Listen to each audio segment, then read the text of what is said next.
Welcome back to Raised by Giants Illuminated Insight series, UFO Doomsday Cults series, the last and final cult video of the year from my channel. We are live. Welcome everyone in the chat and any and all listeners in the chat.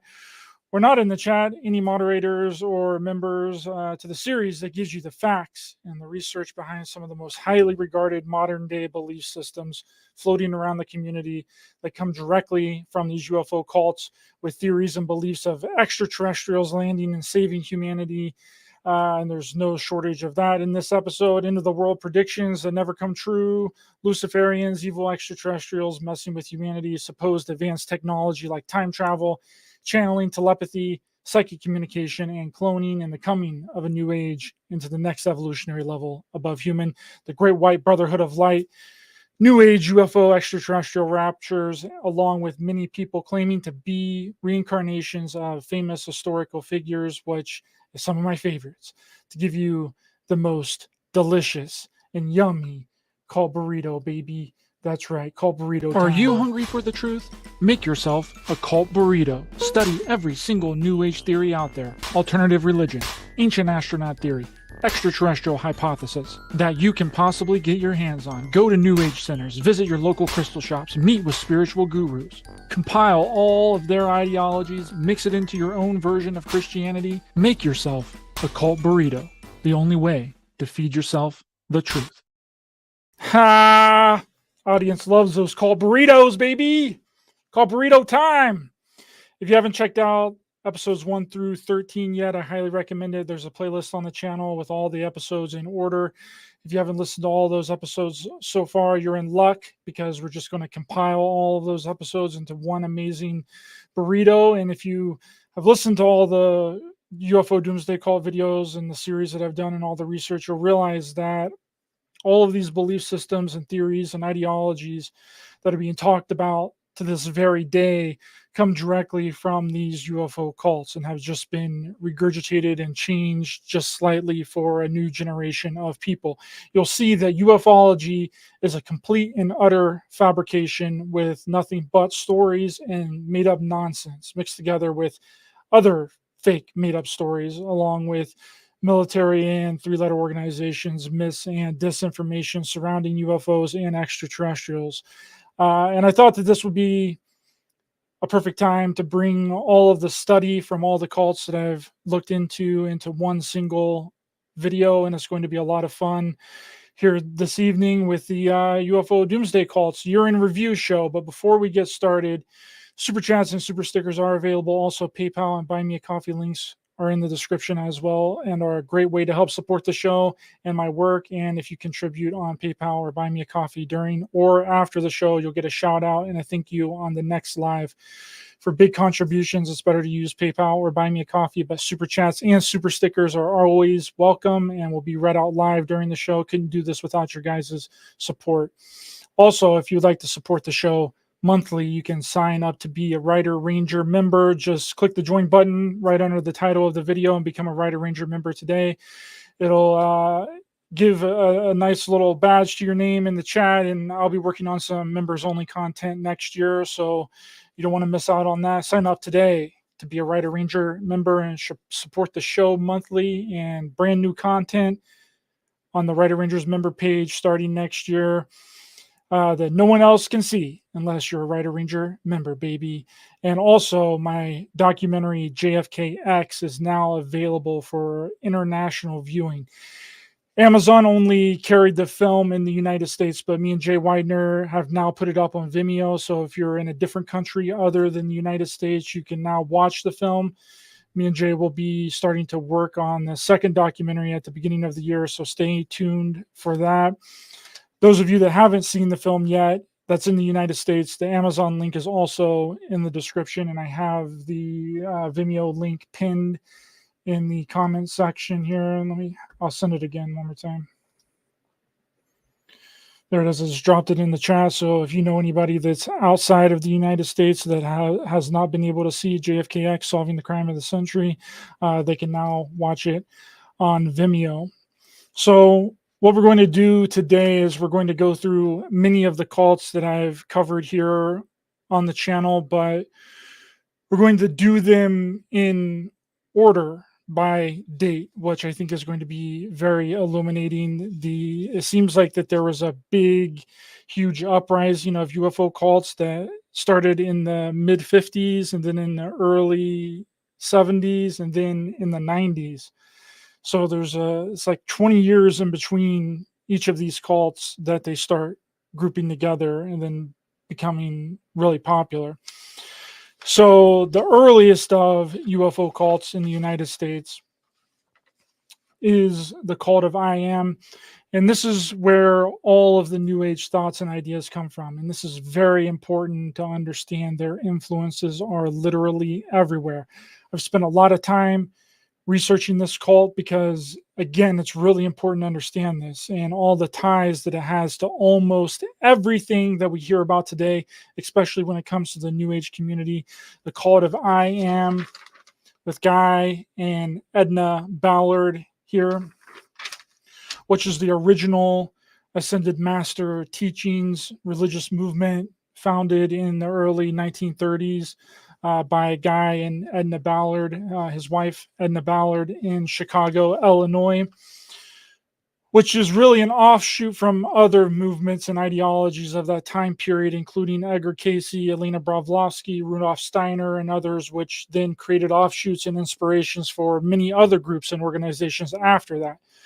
So according to the group's teachings, ascended masters are believed to be individuals who have left the reincarnation cycle of embodiment. The I Am cult calls itself Christian because what do you really know if you're not talking about Christianity? Because Jesus was considered to be one of the most important ascended masters, right?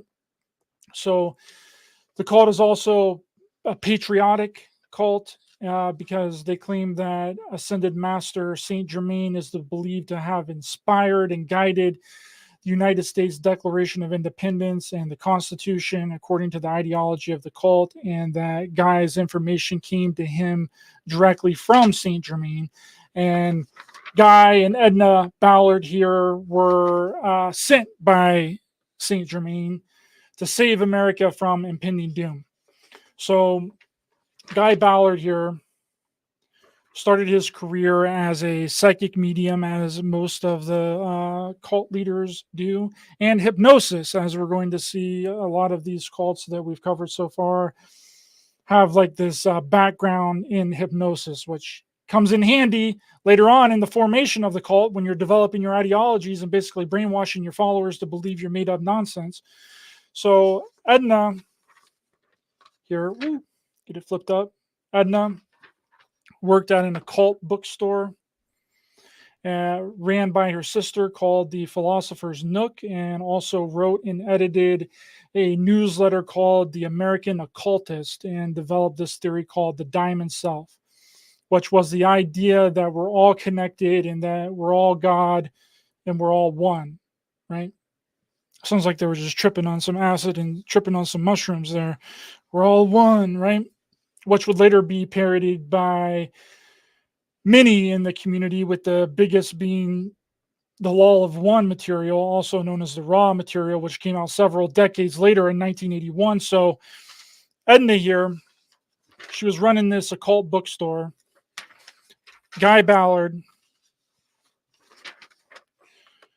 was being investigated for fraud, right? For selling stocks for mines that he knew that there wasn't anything in them, and was indicted in Chicago in 1929, but then fled the state and went to California. And this was the beginning of the Great Depression, and all the law of attraction stuff was going on in California, and positive thought, and that you could think your way out of poverty and your mental state is key, which I do agree with a lot of that, but not when you're fooling people and misguiding them that this is all that they need to do is change their thought process and everything will magically get better in their life. That's not the way that it works. You have to have action behind your thought process and action behind your words, right?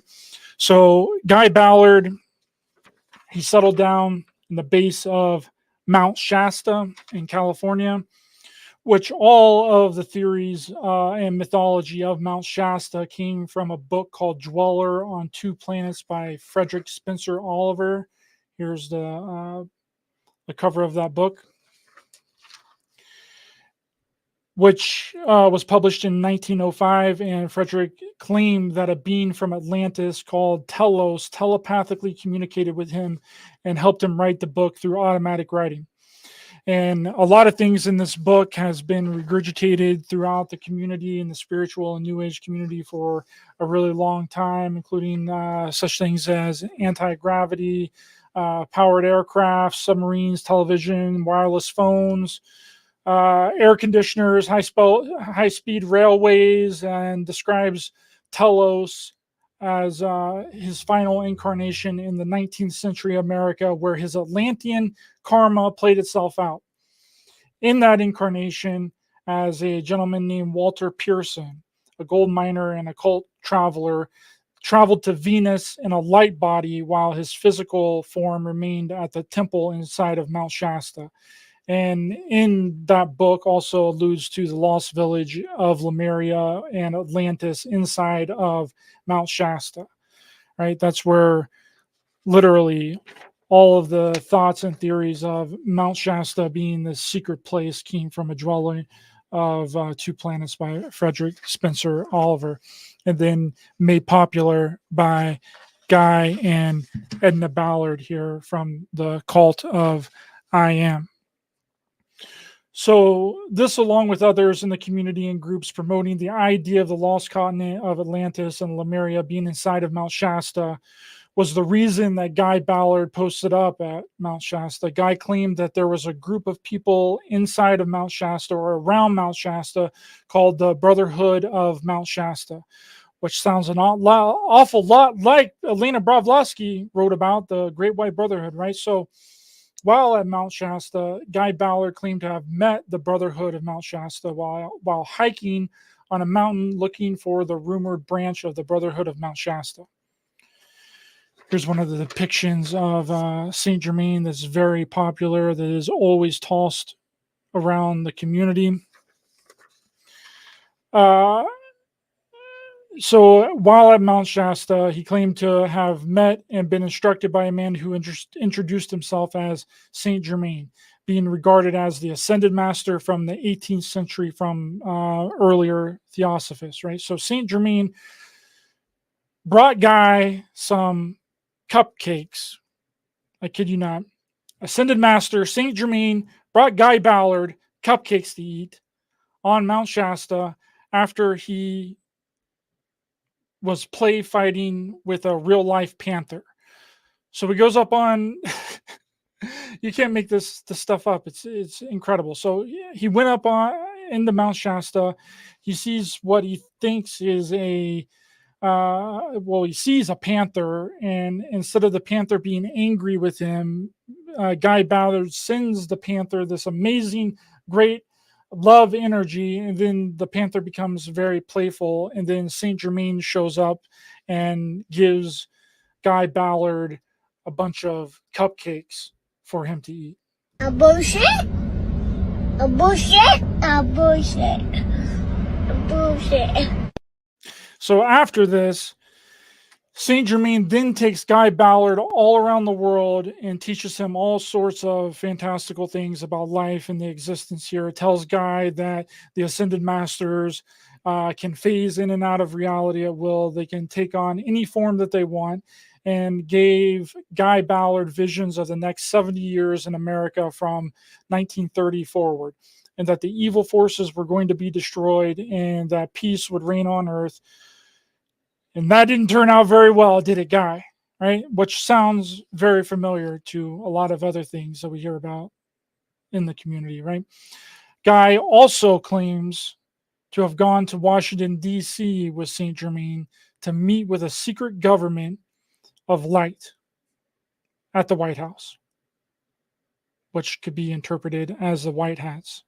Okay, so during this time, Guy and Edna had been communicating with each other during all of Guy's travels all around the world with Ascended Master Saint Germain, and going to the White House to meet with the White Hats that are going to take down the deep state within the next 70 years. I mean, that's not said verbatim like that, but that's pretty much what it's describing in just different words, right? So Guy made his way back to Chicago, where he met up with Edna, and their cult burrito is now forming. It's becoming amazing. It's got all the delicious things in this amazing cult burrito. It's all coming together. Now they got everything all together. Guy's been traveling the world with Ascended Masters, Saint Germain, and Jesus. And Edna's been running a cult mystical study groups and reading Elena Blavatsky and Edgar Casey and all these occult writers of that time. So Edna and Guy got everything all together, prepped with this all this amazing stuff that they've been researching. Guy's been hanging out with Saint Germain, and they started up this Saint Germain Press in 1934, and they published a book called Unveiled Mysteries. The book was a success, mostly within right-wing communities at the time. So Unveiled Mysteries was published under the pseudonym Godfrey Ray King, which is important to remember for later. These books weren't published under their actual names. They didn't claim to have written them. They said that they were channeled messages from Saint Germain. So they had their first gathering or conference, I guess you could call it, in Chicago in 1934, where Edna told the group about their past lives, right? You got to have fantastical past lives if you really want to hammer home the ideology and the belief systems of the group. That they had lived multiple past lives together and that they were all here for a mission to save America and bring in a new government. And during this 10-day study and presentation, the audience loved it. They ate it up. And Edna started going by the name Lotus Ray King.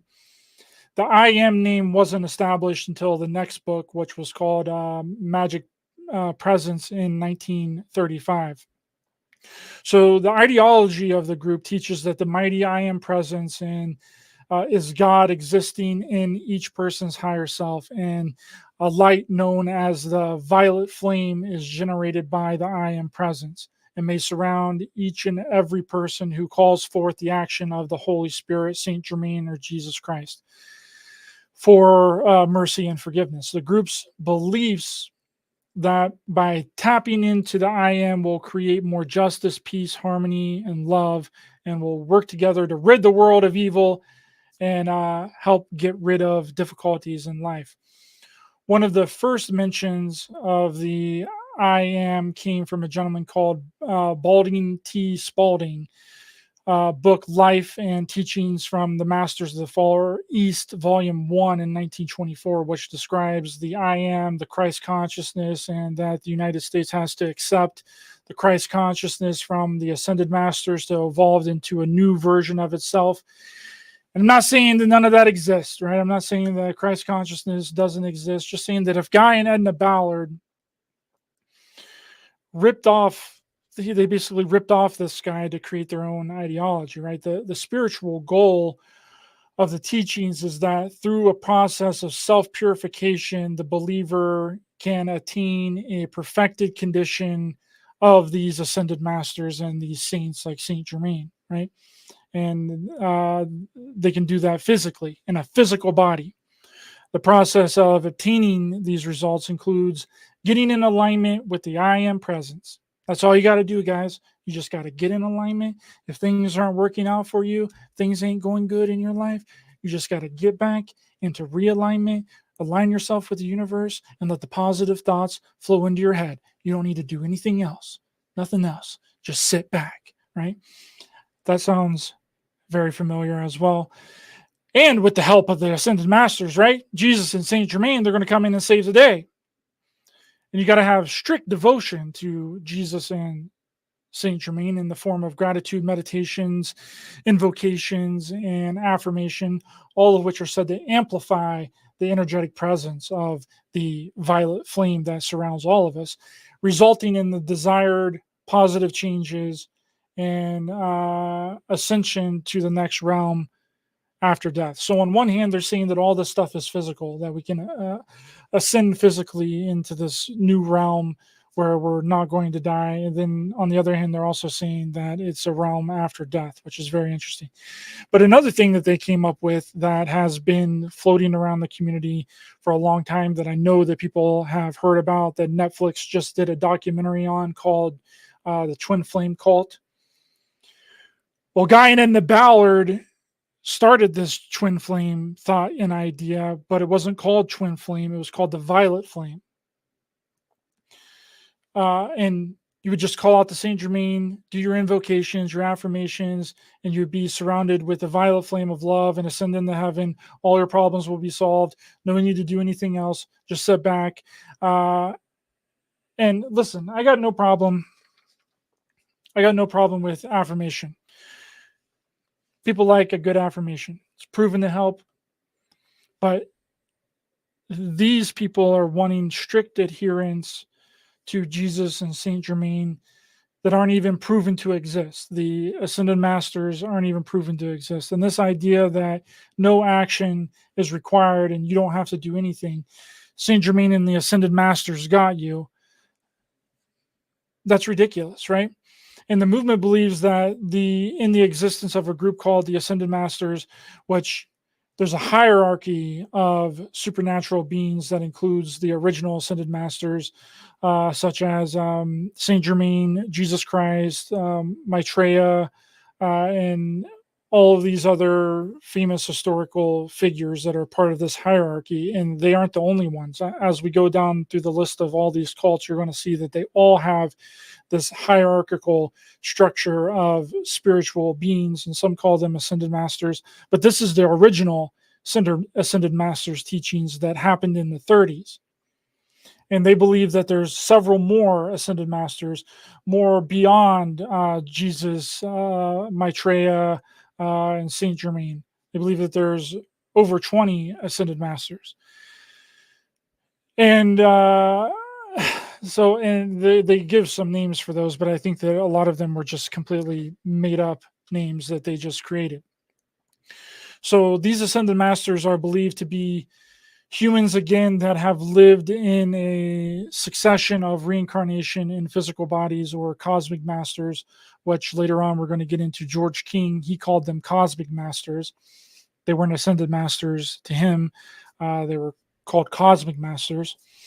But they believe that these Ascended Masters originated from the great central sun of light in the beginning of all time. And over time, those who have passed through various embodiments of a physical life on Earth became highly advanced souls and are able to move beyond the cycles of reincarnation and karma. And claim that the ascension, after you pass on and you die, you later become immortal through these Ascended Masters. And the Ascended Masters are believed to communicate to humanity through certain trained messengers, per Blavatsky and others, including Guy and Edna Ballard, because Jesus is claimed to be one of the Ascended Masters, making the Christ light available to seekers who wish to move out of the darkness. A lot of the members of this I Am cult are, it's a Christian religion, right? So you got to have Jesus in there and this is where it gets into the whole reincarnation. I was all these famous historical figures from the past, and it starts here with this I Am called with Guy Ballard here, claiming to be the reincarnation of George Washington. Guy Ballard is the reincarnation of George Washington, guys, and he is the first on the list of cults claiming to be famous historical reincarnations of famous people in the past. A bullshit? A bullshit? A bullshit. A bullshit. Bullshit. How's it going in the chat? Nina the Mystic, good to see you. Welcome to the show. No Bull Truth, thanks so much for being a member, brother. Really appreciate you. Holding it down on the Rider Rangers members.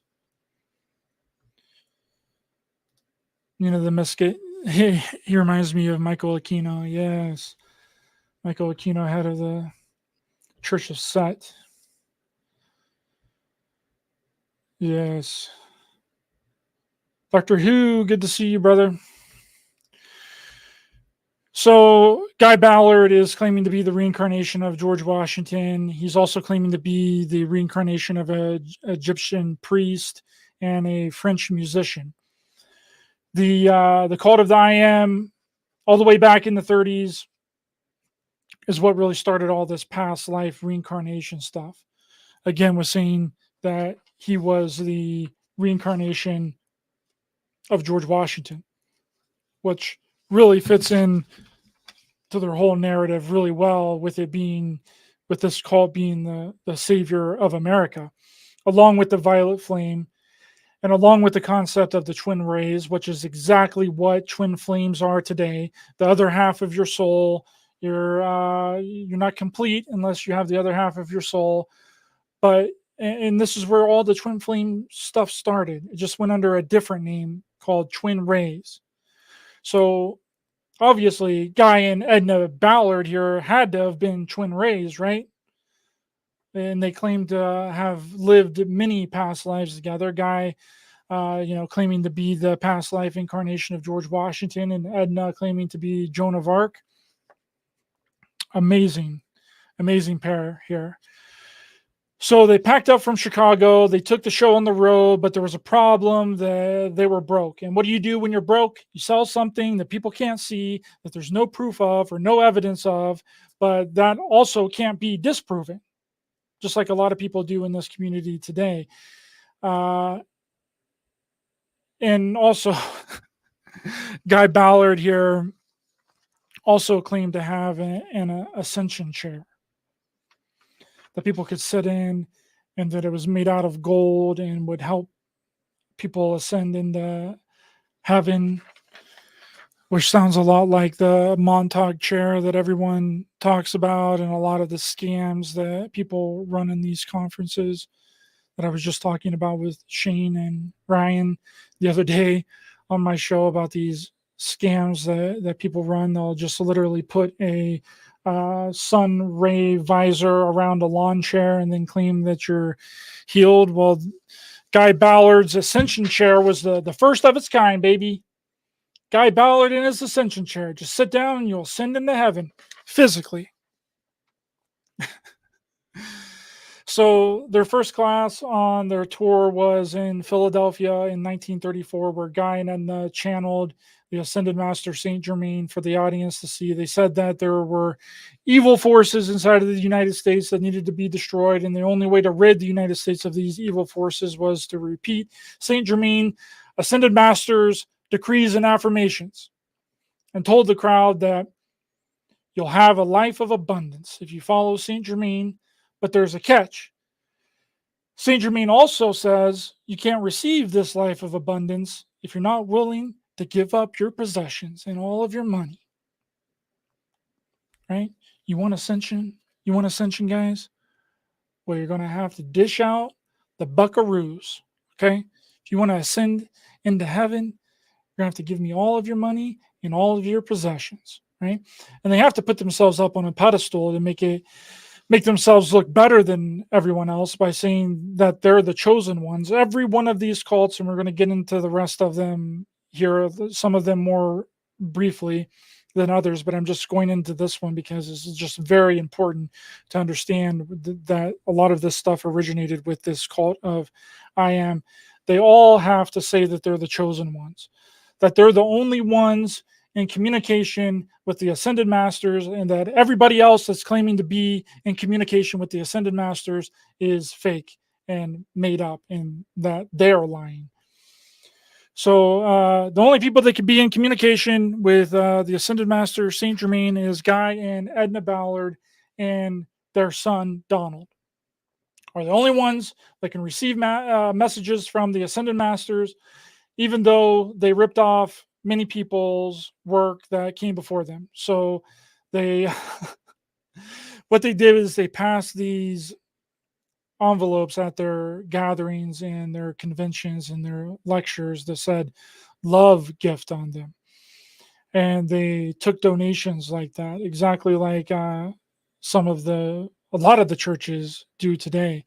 And these love gifts were said to open up channels for the followers of the I Am cult to receive many blessings, a mountain of blessings from the Ascended Masters. All you got to do is donate, baby.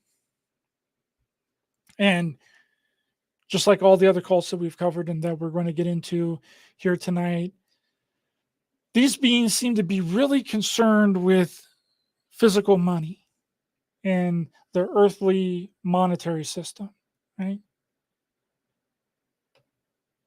But you know what else these ascended masters from this I am cult are concerned with? They're concerned with the soul of America. So along with all of the money that these people are donating to this cult of I am, on the flip side, they're concerned with the soul of America. So in every one of these lectures, Guy and Edna had American flags up around everywhere, all around the place, very patriotic. Saint Germain also said that the red in the American flag would turn to gold when the Ascended Masters finally took control over the US. Guy and Edna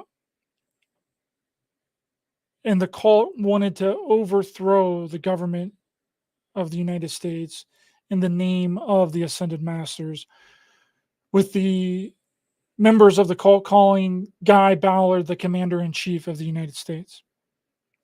So they packed up, went on their tour to save America from itself. Save America from itself, by itself, to itself. With a 10-day class starting in 1935, where a tragedy struck the cult, and the treasurer of the cult was stepping outside of the car and hit by another car and fractured his leg and his skull.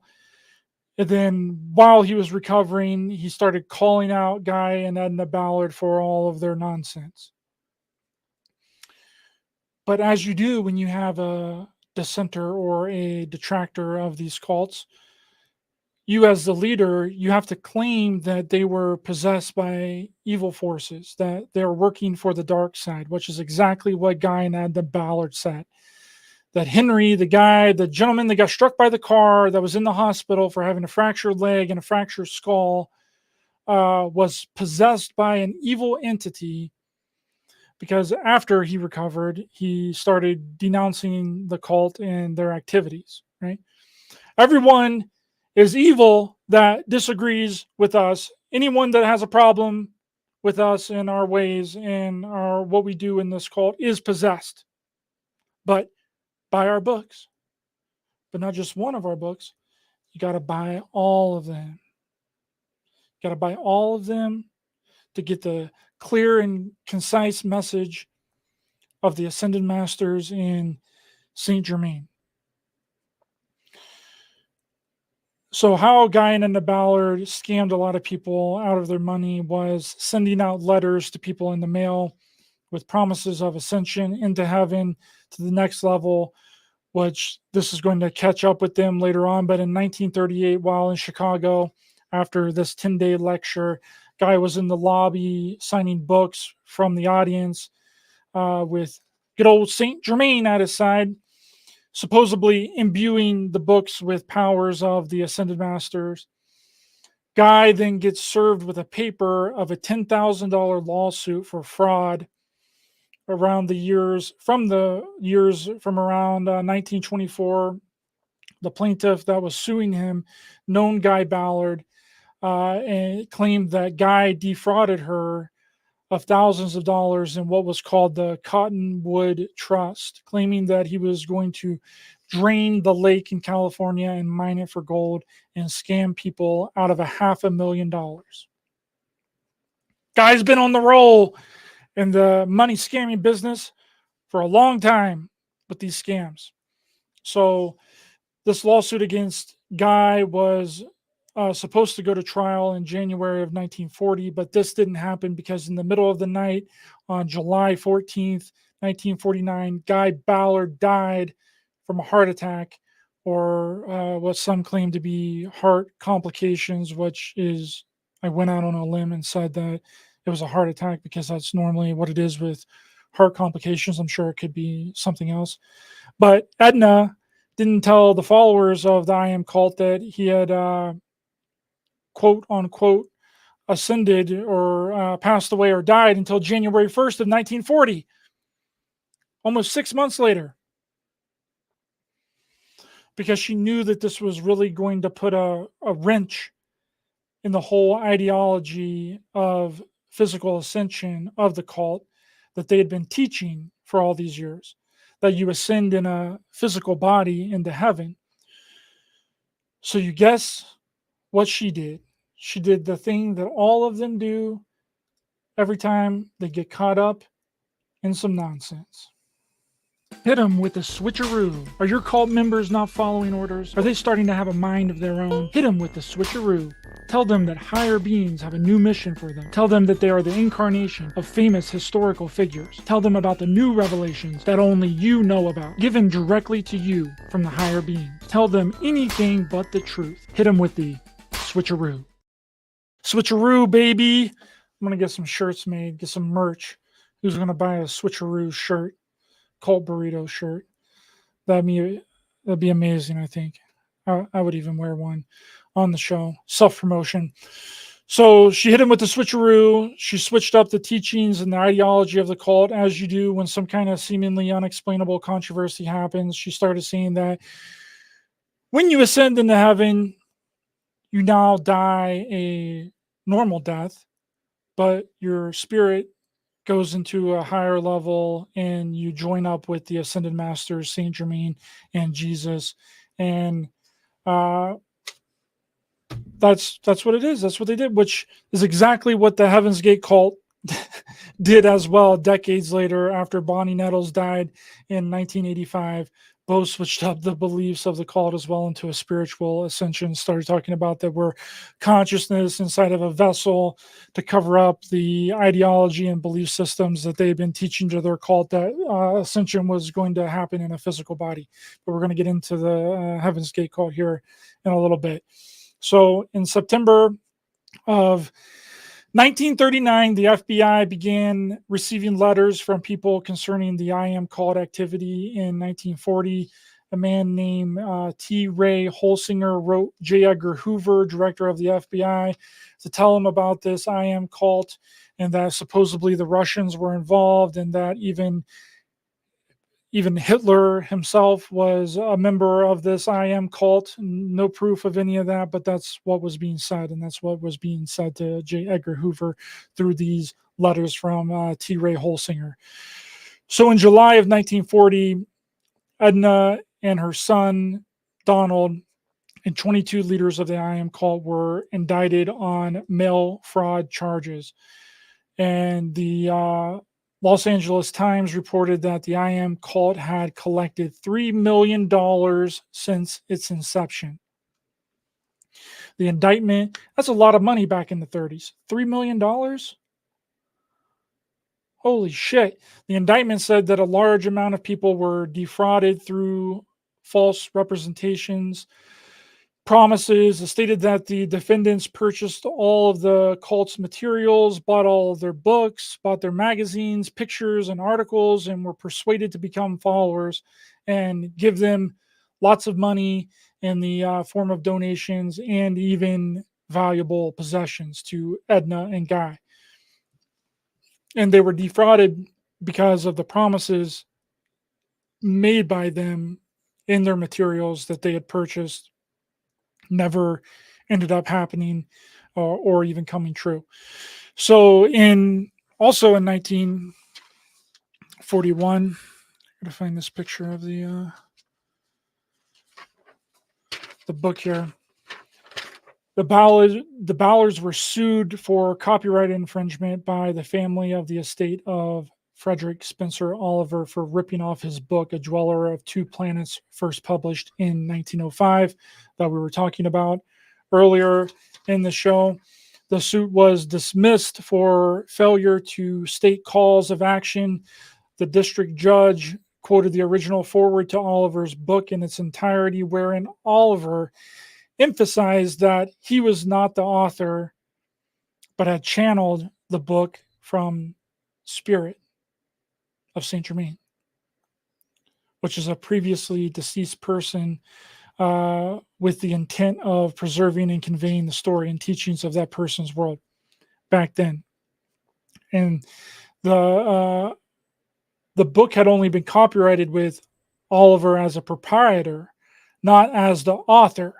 So Judge Dawkins, the court judge, pointed out that the Ballards has stated that they were using very similar methods to write their books, and that wasn't enough to uphold the action in court. So the lawsuit was dismissed.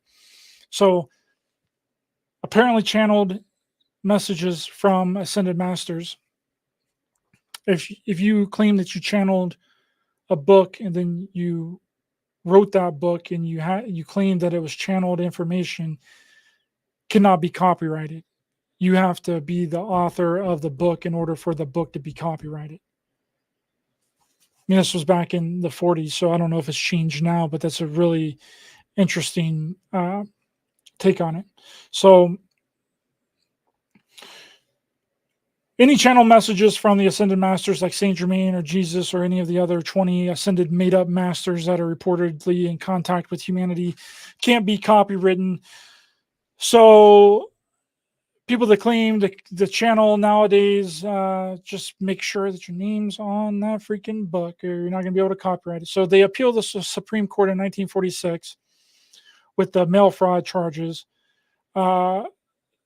They appeal it on the grounds that, which is a really dumb one, that women were inappropriately excluded from the jury panel, and the case was then ultimately dismissed. So they got over the mail fraud charge. They got over the copyright charge from the book that they completely ripped off. And really what happened is this I Am cult started a lot of other new cults as well. One called the Bridge to Freedom. And they caught the eye of a gentleman named Mark Prophet, who would later go on to create his own movement called the Summit Lighthouse. I'm sure some of you are familiar with that.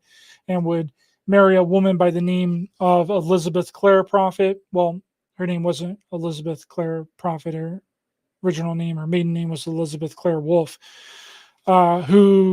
whose mother was an avid follower of the I Am cult and owned their discourses. The Summit Lighthouse would later be known as the Church Universal Triumphant with Elizabeth Clare Prophet.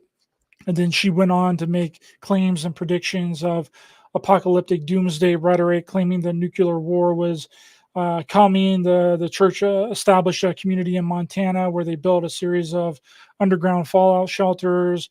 Then in March of 1990, church members hid within these shelters in response to Elizabeth Clare Prophet's announcement that a nuclear attack was going to happen in the United States and it was about to occur.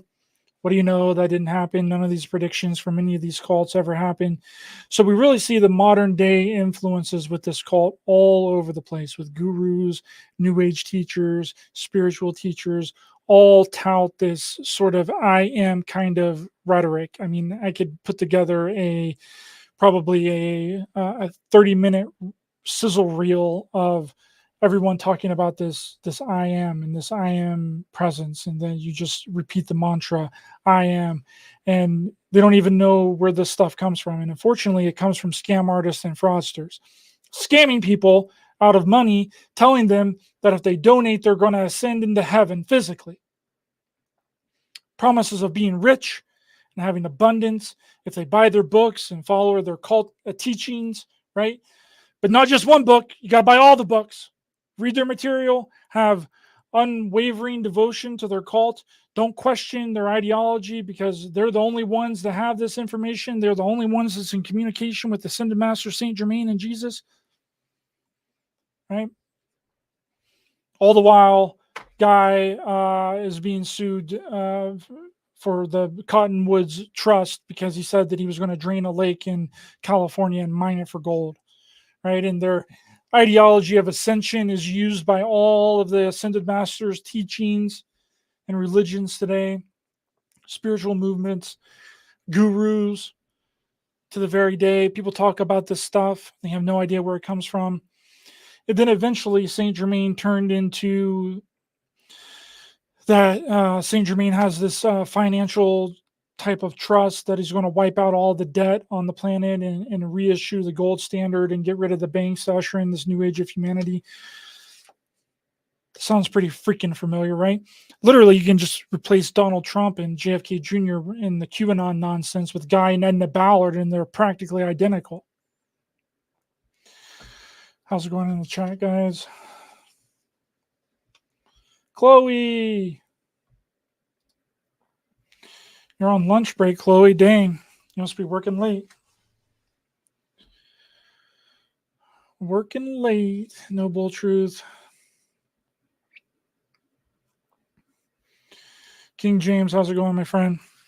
Most Americans are wandering around in a cult-like trance and don't seem to realize they're under the distraction spell. That is right. This just doesn't apply to cults and ideologies and people of the community. Literally, it applies to almost everything. Thank you, Chloe. Appreciate you. Got my nice shirt on. Should have worn my banana shirt. Ryder Lee, Banana Man. Okay, so we're going to move forward on here. And if we move forward to the 50s, the 50s is a whole other era where a lot of these cults, these UFO Doomsday cults, really start popping up. And it comes in spurts, and a large chunk of them come in the early 50s. And it starts here with the Seekers UFO cult, and sometimes referred to as the Brotherhood of Seven Rays. They were originally a rapturist UFO cult in 1953. And the Seekers met in a non-denominational church. The group originally organized again in 1953 by Charles Loghead, which here he is right here. Charles Loghead, Dr. Loghead. He was a staff member at Michigan State University, and they were led by a lady named Dorothy Martin. Right here. So, the Brotherhood of Seven Rays, the I Am Cult's Brotherhood of Mount Shasta, Elena Blavatsky's Brotherhood of Light,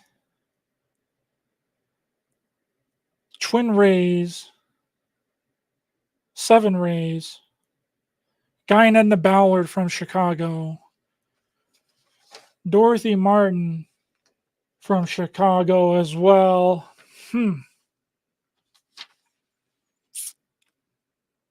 So the Brotherhood of Seven Rays, better known as the Seekers Cult, believed a UFO would save them from a catastrophe on December 21st, 1954. And Dorothy Martin told her cult followers that the United States was going to be destroyed by a massive earthquake and a huge tidal wave on December 21st, 1954, according to telepathic messages that she claimed to receive from aliens. And she called these aliens the Guardians. And she said that they come from the planet Clarion. Believers of this Seekers UFO cult believed that they would be saved from the destruction by flying saucers that would take them to Clarion. So there was a psychologist that infiltrated the cult named Leon Fetzinger. He infiltrated the Seekers cult with the goal of studying their actions and coping mechanisms when their beliefs failed. Because obviously the world didn't end on December 21st, 1954, and no one was taken up in a UFO spaceship either. So Leon Fetzinger infiltrated the cult and later created a term, which is a thought process that is very common, that everyone should know what it is by this point, because it's everywhere. It's now called cognitive dissonance. This guy right here created the term cognitive dissonance while studying a UFO cult in 1954. That's where the whole thing comes from. So when the Guardians extraterrestrial ships didn't show up, that Dorothy Martin was saying They didn't come in 1954. A lot of the members became convinced that the UFOs would show up and arrive on Christmas Eve of 1954. What do you know? They didn't show up again the second time around. And after the Guardians ship didn't arrive on Christmas Eve 1954, many of the members returned to their homes and abandoned their initial belief that these extraterrestrial ships was going to come and save them from a natural disaster. And those who stayed claimed that the group's belief and faith saved the world from the disaster, and the aliens no longer had to show up, right? So after the event, Fetzinger and his colleagues developed the cognitive dissonance theory. We covered this cult in UFO Doomsday Cults Part 1. Didn't know that the term cognitive dissonance came from a psychiatrist examining a UFO cult in 1954, did you? Very interesting. So the next cult, which is also in the 50s, is called the Aetherius Society, which was a religious UFO cult founded by George King in the early 50s. I was just on the unofficial podcast of the Aetherius Society a couple of weeks back. It's a very interesting conversation. Hopefully they release it. If they do, I will let you guys know where to listen to that show at.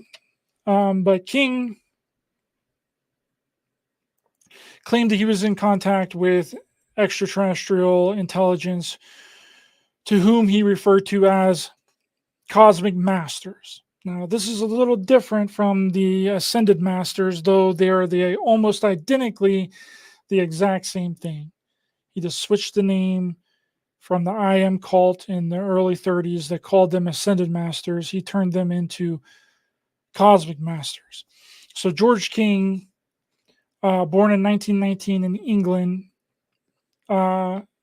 he grew up with a very strong interest in the occult, and before he founded the Aetherius Society, he had been deeply involved in spiritual healing and joined various theosophical-based metaphysical groups in London that were a part of the religious scene in 1944.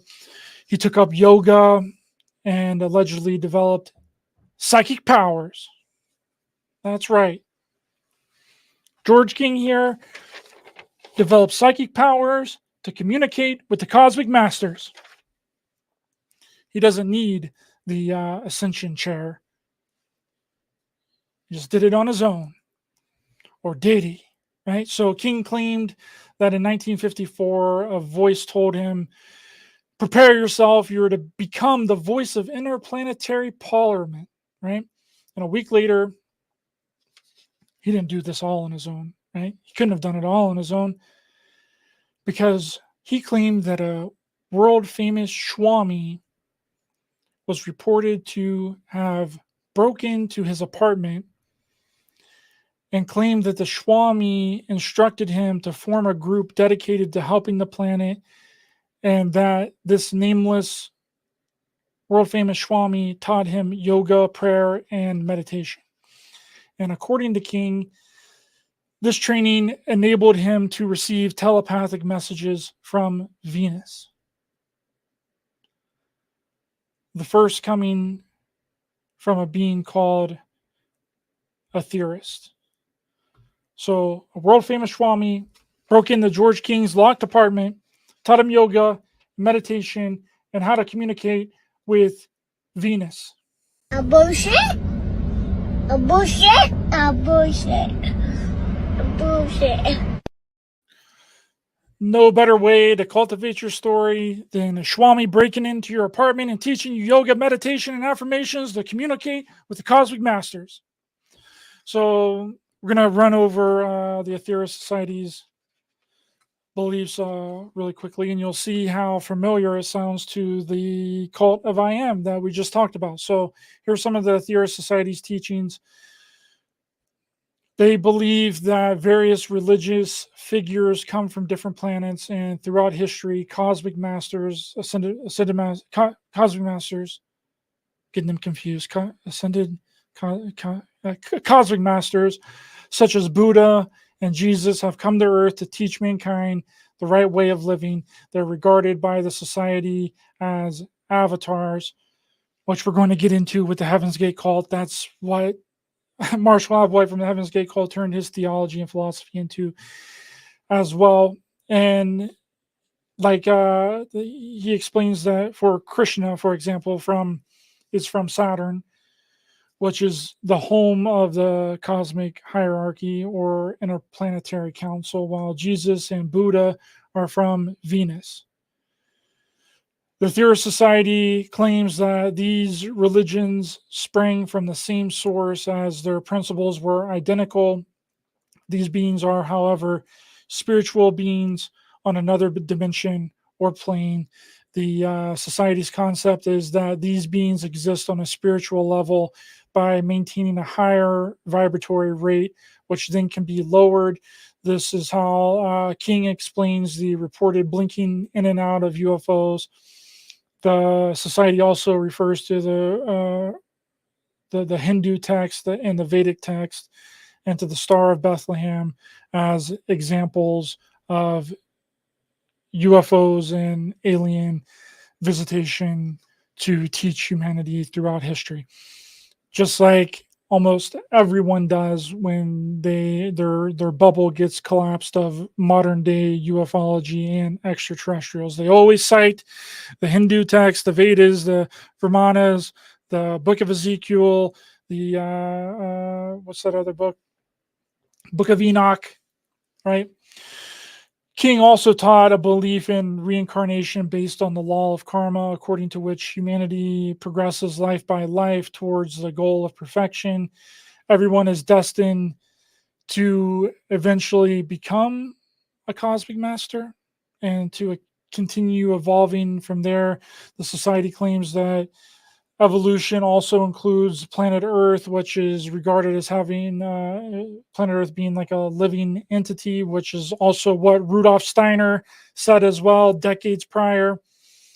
But that the Earth is at a higher state of evolution and importance than its inhabitants, right? So we should take the Earth more into consideration than the people that live on Earth. They allege that because of the backwards evolution of humans, the Earth has been under frequent attacks from evil forces. Here comes the evil extraterrestrials, right?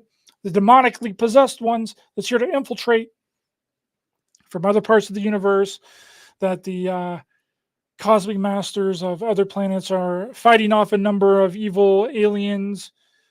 Just sounds like a bunch of evil versus good, good versus evil. Talks about that war with each other, the space war for the fate of Earth. It's apocalyptic galactic wars. How many people have we heard talk about the galactic wars, the space wars, the electric wars? But this is where it kind of gets interesting with George King here. King also claimed to being contacted by a variety of alien species that people talk about today, including the Venetians, Martians, Divas, and the Great White Brotherhood. Ripping off Elena Blavatsky there. Got to do a little rip off, and made popular by the guy in the ballad of the I Am cult. King taught that humans had the choice of self-destruction or the enjoyment of a new age that was coming to Earth. He also taught that the cosmic masters had intervened via the Aetherius Society to help humanity into a new age. That is almost identically verbatim what the I Am cult talked about in the early 30s. The Theorist Society also predicts the coming of the next master from space at a undisclosed time, which is said to depend on the advancements of humans and the balancing of karma. It is claimed that this new master will arrive in a spacecraft with great power and present his etheric credentials to the leaders of Earth. Those who engage in war or ignore the divine law will be removed from the earth and reborn upon another planet where they will continue in their digression progress. Those who understand the law will be left on earth to enjoy the new millennium. Those who are left on earth, folks, will be experiencing miracles. Miracles, baby. Miracles, I tell you. Woo! And get ready for supernatural miracles. Hallelujah. Hallelujah. Supernatural miracles. Milky Way Soul Tribe, good to see you, brother. Oh, yes. I bet there was money involved. There's always money involved. Always money involved, baby. Gotta send the money to get them supernatural miracles. Was this just the same things they're doing today, just under new names and new scams? That is exactly right. I'm glad you understand and see what's going on here, Robert. Appreciate you, brother. Yeah, so this next cult really just ups the ante on this and is a perfect hodgepodge of all of the cults that we've come that we've talked about here today, which is just me bringing together all these cults that we have already done episodes on. That is on a list on the channel. It's on a playlist that you can check them out. We go into a lot of these in more detail, but I'm kind of just brushing over the surface here because I don't want it to be a 10-hour long video. But the next one is the Ashtar Galactic Command Cult with Van Tassel, the first to claim to receive an Ashtar message in 1952. That's right, we're still in the 50s. That was 2 years before George King and the Aetherius Society received his extraterrestrial intergalactic messages. But Van Tassel was way more influential and really responsible for most of the promoting and perpetuation of the contactee movement. And first, we got to get a little background on Van Tassel. In 1947, same year as Roswell, same year as Kenneth Arnold's first sightings of UFOs over Mount Rainier in Washington, he moved to Giant Rock in the Mojave Desert in California. This guy right here, Van Tassel, where he established a large UFO center. This became the most successful and well-known UFO meeting center of the time, and it is still a very well-known UFO meeting center, though very few people actually attribute Van Tassel creating this kind of location. They kind of mention him, but they don't give his full background, but we're going to give you his full background here in just a few minutes. But Contact in the Desert does meetups and gatherings at Giant Rock every single year, and they sell tickets $500. Hold on, let me pull this up. Hold on, I should already have it prepared.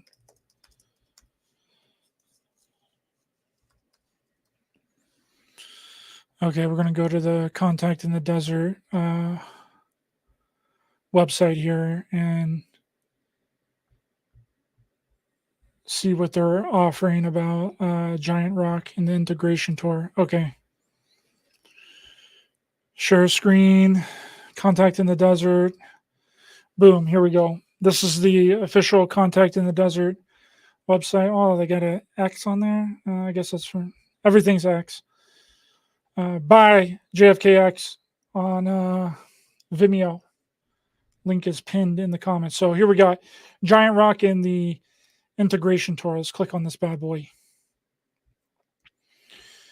Giant Rock and the Integration Tour. As the world's largest freestanding boulder, Giant Rock has been attracting people to this remote area for thousands of years. Local Native American chiefs would gather at this sacred site once a year, believing that the rock served as a messenger for the entire planet. In the early 30s, Frank Kratzer, German prospector, made his home under this massive boulder until the scuffle with the law ended in his death. More famously, Giant Rock is where a young aeronautical engineer named George Van Tassel made his first contact with extraterrestrials who identified themselves as the Ashtar Command in 1952. George was forewarned by Ashtar of the flyby event that would take place over Washington, D.C. shortly thereafter. The encounter took place exactly as he described. To this day is the most witnessed and documented UFO event in history. I don't believe that to be true. A year later, George had a close encounter with an extraterrestrial visitor who commissioned himself to build an electrostatic cellular rejuvenation machine, which would later be named the Integration. As an employee of Hughes Aircraft, George took his plans directly to Howard Hughes, who ended up funding a large portion of the Integration's construction. We will pass by this amazing structure for photos on the way to Giant Rock. Okay, so now we're going to give you the real history of George Van Tassel here, because it's really nothing like that. He didn't encounter a being to create this integration machine. So George Van Tassel, he created a UFO cult called the Ministry of Universal Wisdom, and it began in 1953. Van Tassel claimed to receive messages via telepathic communication from an extraterrestrial and interdimensional being named Ashtar. Van Tassel also interpreted the Christian Bible in terms of extraterrestrial intervention, just like George King that we just talked about 10 minutes ago from the Aetherius Society did later on, and they both came to the same conclusions. What about that? How weird. How weird. They both come to the same conclusions and interpret the Bible the exact same way. Van Tassel claimed that Jesus was also a being from space, that George King was more specific with his telepathic communication and said that Jesus and Buddha were from Venus. So the Ministry of Universal Wisdom taught that all humans have the power to tap into the universal mind of God, which facilitates evolutionary progress, such as what Jesus and Ashtar did. Van Tassel also claimed to be accessing the universal mind, that only he could receive messages from Ashtar. And also humans who had died, such as Nikola Tesla.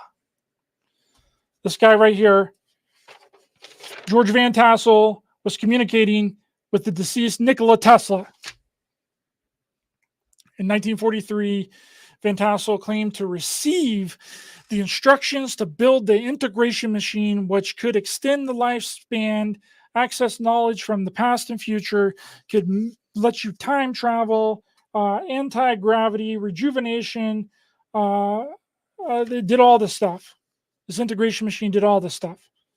And how did he do it? Well, he channeled the messages from Nikola Tesla that taught him how to build this machine. It didn't come from an extraterrestrial.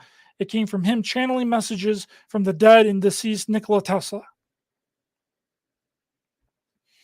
And what do you know? No one was ever able to see this device or ever able to use it that Nikola Tesla gave Van Tassel via psychic and telepathic communication. So Van Tassel, he said that his method of communicating with extraterrestrials were through this device, right?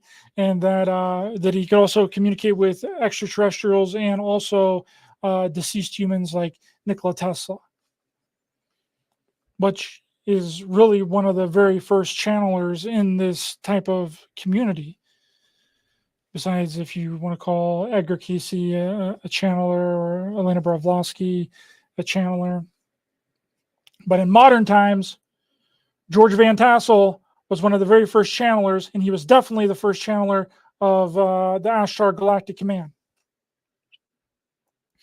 So Van Tassel he would do these weekly channeling sessions at Giant Rock, and that continued through the early 50s.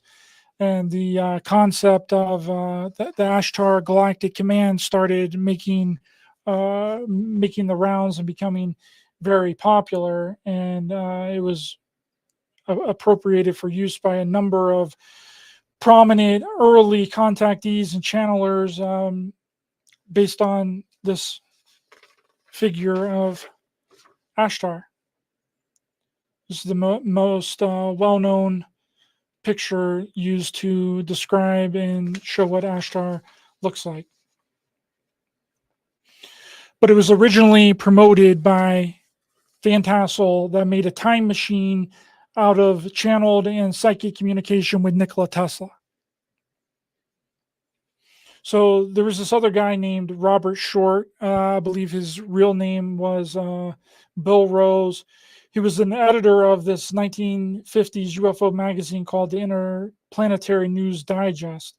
And Robert Short was the member of Van Tassel's group. He began to popularize the messages from Van Tassel, but Van Tassel didn't agree with these other channeled messages that people were saying that they were channeling Ashtar through, right?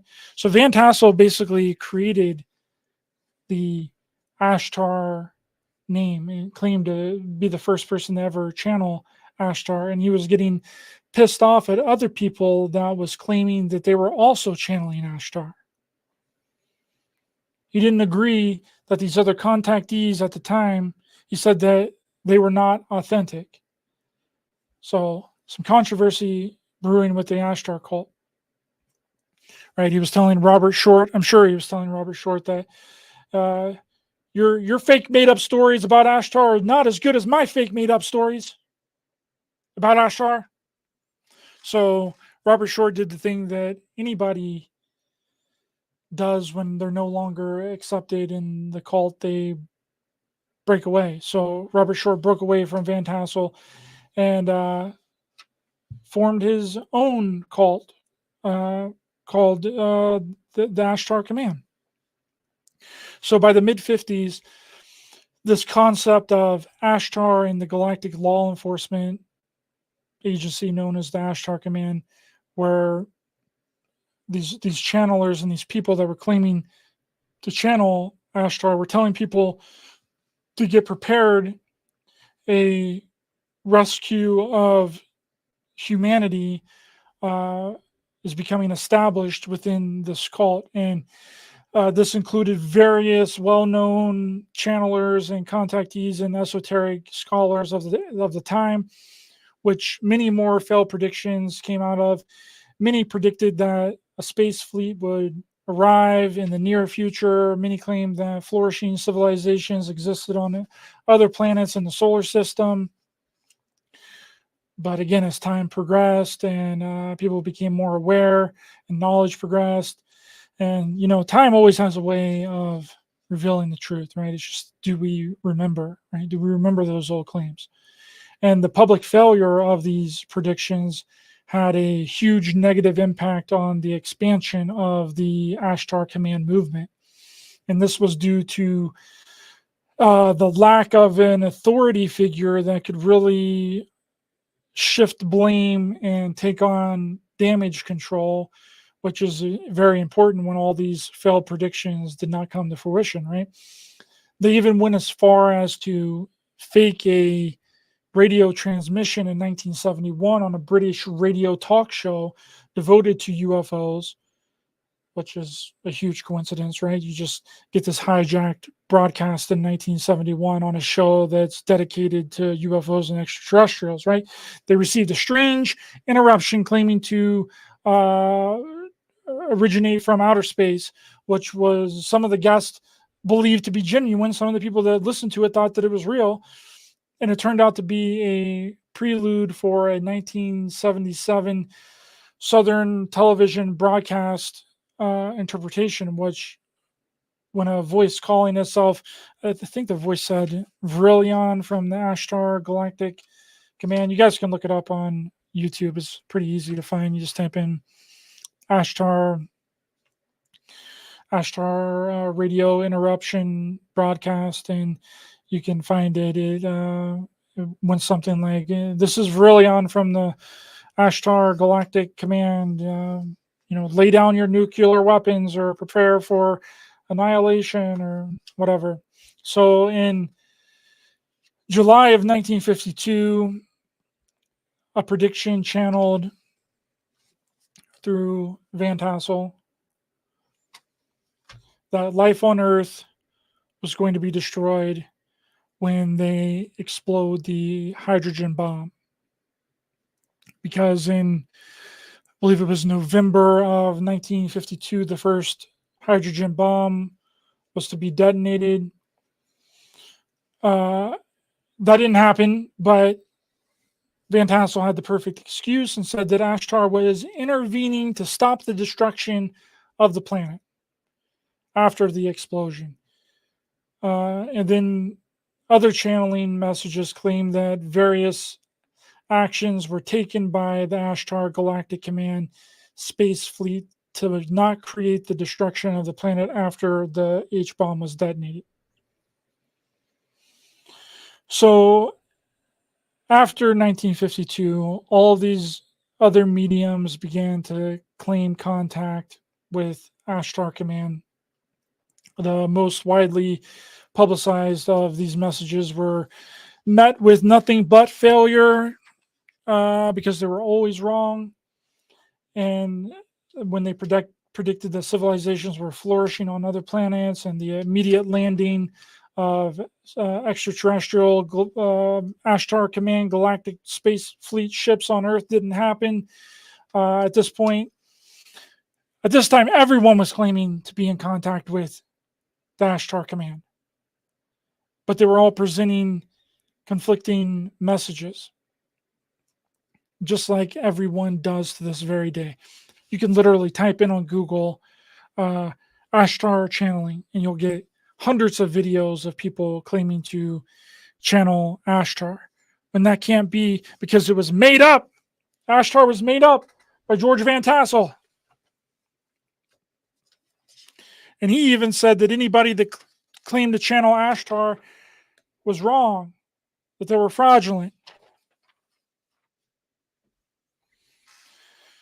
So the mediums began to claim contact. Most widely, it took on a life of its own. So Robert Short had spent a lot of time promoting the Ashtar message, but he wasn't the leader, or he's now definitely not the only interpreter, because it's gotten so far out of hand. By this time, dozens of Ashtar channelers are presenting conflicting messages, and we can't have that.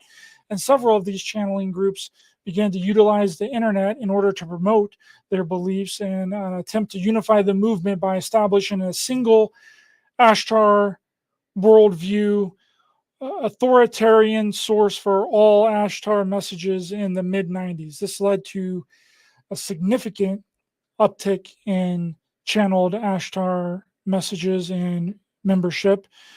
Doing it this way and using the internet, they were able to address a lot of the problems of conflicting and negative failed prophecies, which after some effort enabled the Ashtar Galactic Command to have a list of rules that you have to follow in order to channel Ashtar and to see your channelings of Ashtar seem valid. So they had to go through this vetting process of people that are claiming to channel Ashtar now. And they were like, the doom and gloom isn't working. We need to switch it. We need to switch it to something that is not disaster, doom and gloom. So guess what time it is? Hit them with the switcheroo. Are your cult members not following orders? Are they starting to have a mind of their own? Hit them with the switcheroo. Tell them that higher beings have a new mission for them. Tell them that they are the incarnation of famous historical figures. Tell them about the new revelations that only you know about, given directly to you from the higher beings. Tell them anything but the truth. Hit them with the switcheroo. Hit them with the switcheroo, baby. You gotta rebrand this shit. All the end of the world predictions aren't working anymore. And telling people that Ashtar Command ships are going to land and save humanity never seems to happen. What's going on? What do we do? How do we clear this up, guys? Just hit him with the love and light.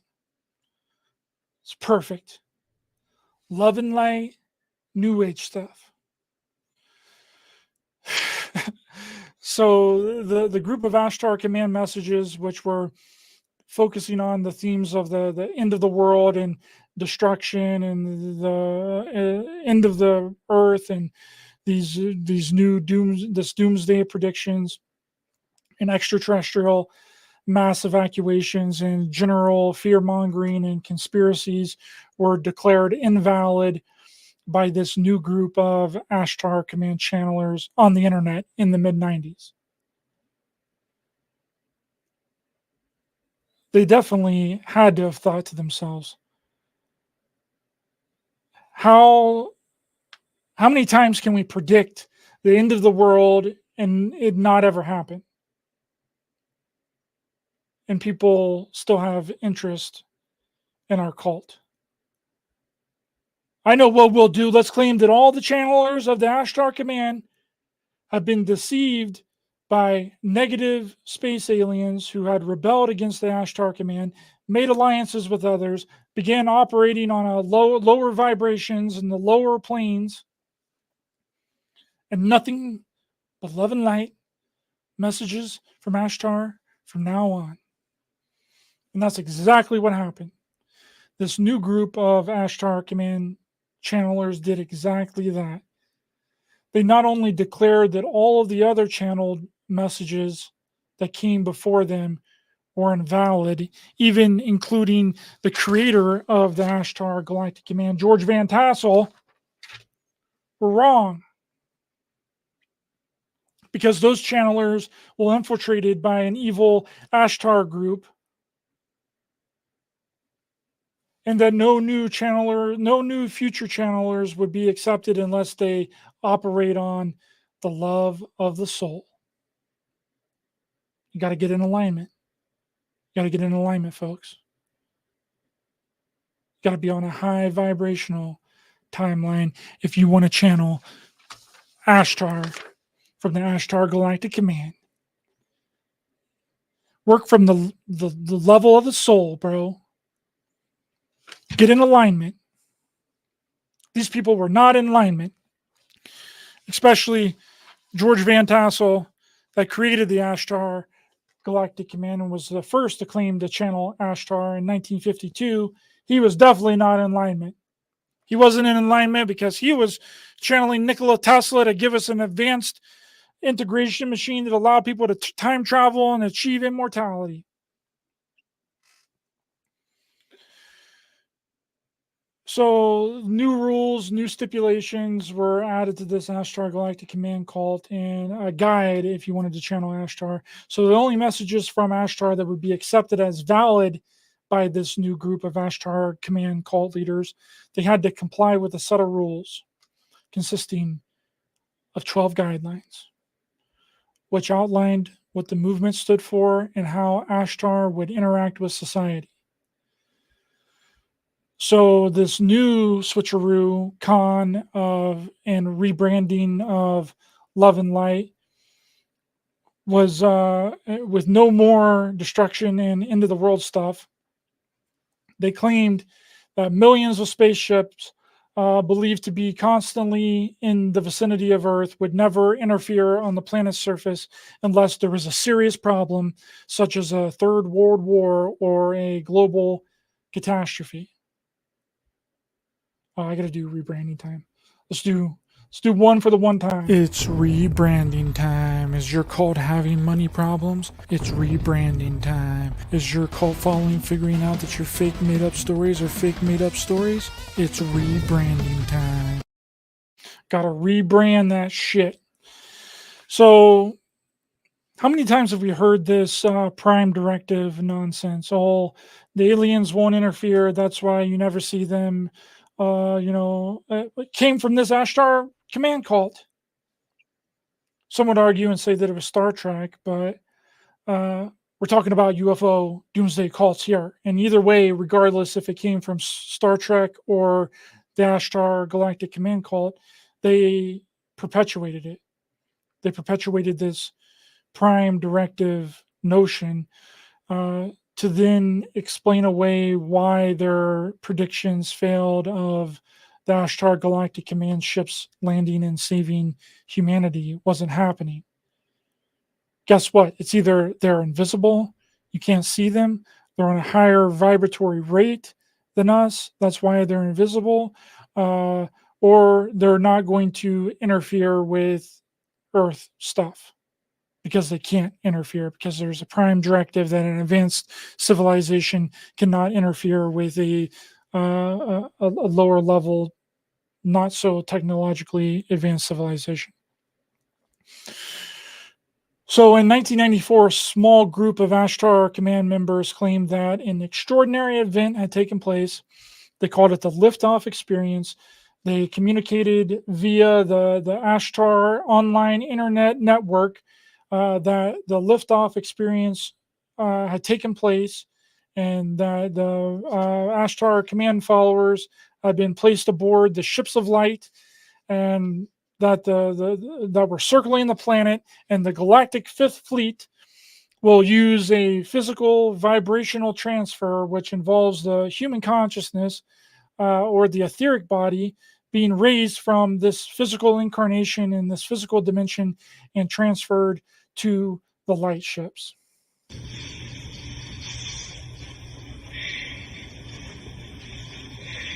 Jesus Christ. And that this would invoke memory recall from a core group of Ashtar Command members meeting, and this meeting took place in Australia, who then began providing accounts of their time aboard the ships. You got to be regressed. Okay, you got to go to a regressionist if you want to find out your experiences aboard the galactic spaceships of light from the Ashtar Galactic Command.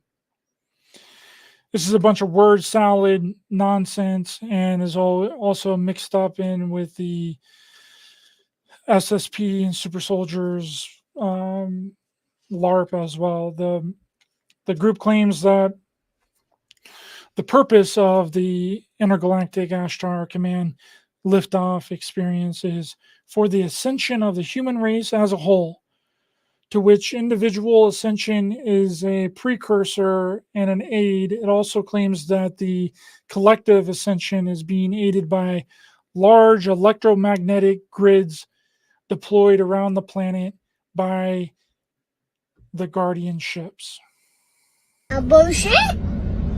A bullshit? A bullshit. A bullshit. That's right. And the Ashtar belief system is based on faith, guys. It's all based on faith. It's based on faith, and you have to believe you're in contact with Ashtar in order to be in contact with Ashtar, regardless if it's made up or not. So they then switch their belief systems and structure of the cult and focus on a more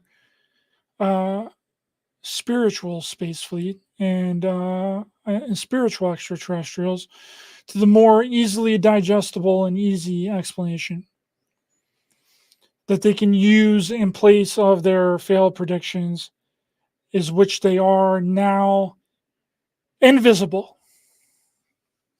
They're now invisible, they're now consciousness, and they're now spirit beings, and they're now ascended masters, aiding in the spiritual advancement of the population of Earth. How freaking convenient is that? When the physical predictions don't work out for you, when the Ashtar Galactic Command Fleet doesn't land, your doomsday predictions don't work anymore.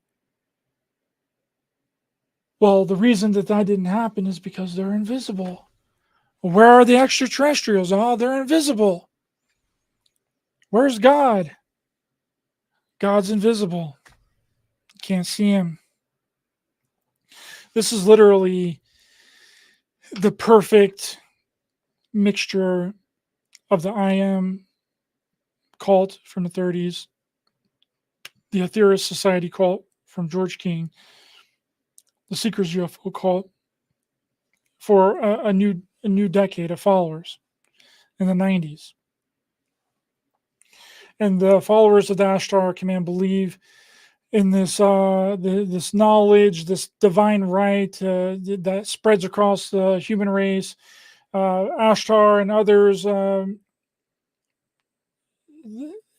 it's a made up garbage, is what it is. They're just making up stuff, just like how Guy and Edna Ballard made up all this Ascended Master stuff.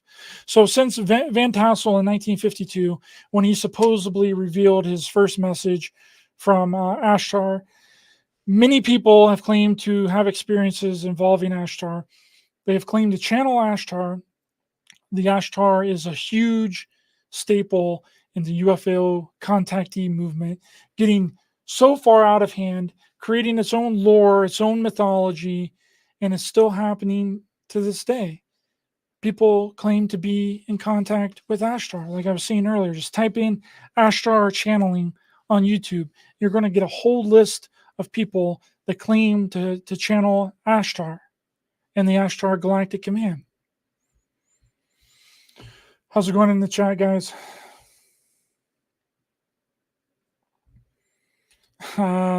King James, and wake up tomorrow fighting Mars lizards for 20 years. That's right.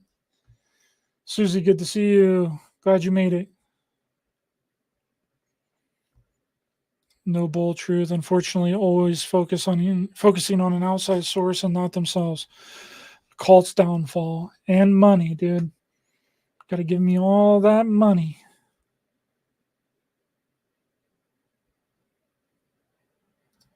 Switcheroo fixes everything. That it does, King James. Does fix it. You just hit him with a switcheroo. It wipes clean the entire slate. Everything that you said before no longer matters. That's right, folks. So the next cult, thanks for being here with us, everyone. Really appreciate your time this evening. What we're doing, if you just now jumped in, is we're basically covering all of the cults that I have previously covered on this channel. There's a list.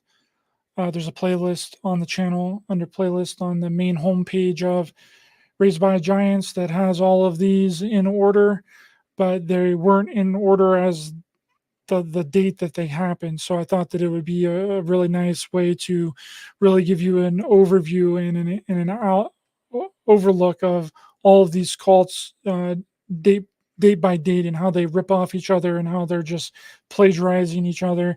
And hopefully you guys have come to some conclusions that I haven't been able to put together either. But I know one thing for a fact, they all rip off of each other, right? They all make fantastical predictions, all catastrophes, all these ascended masters, all spirituality. When the physical thing doesn't work out, they switch it to something different.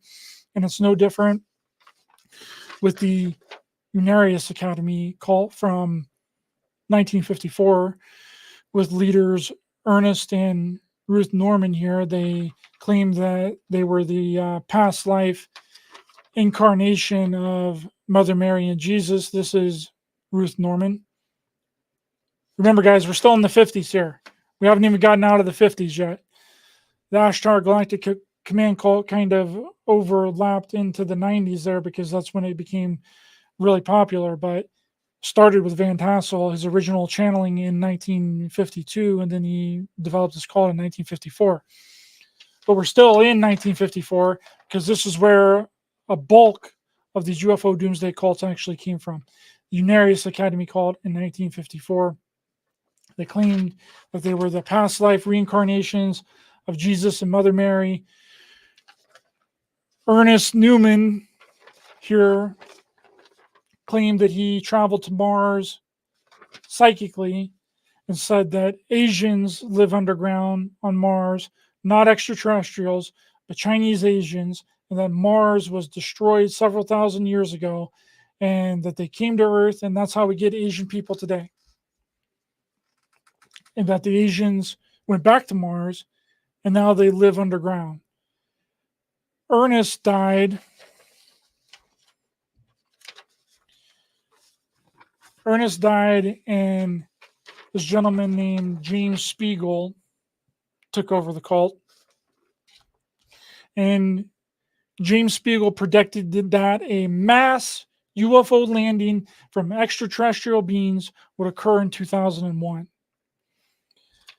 James Spiegel said that 33 intergalactic ships would land in California in 2001, all stacked on top of each other, which obviously didn't happen.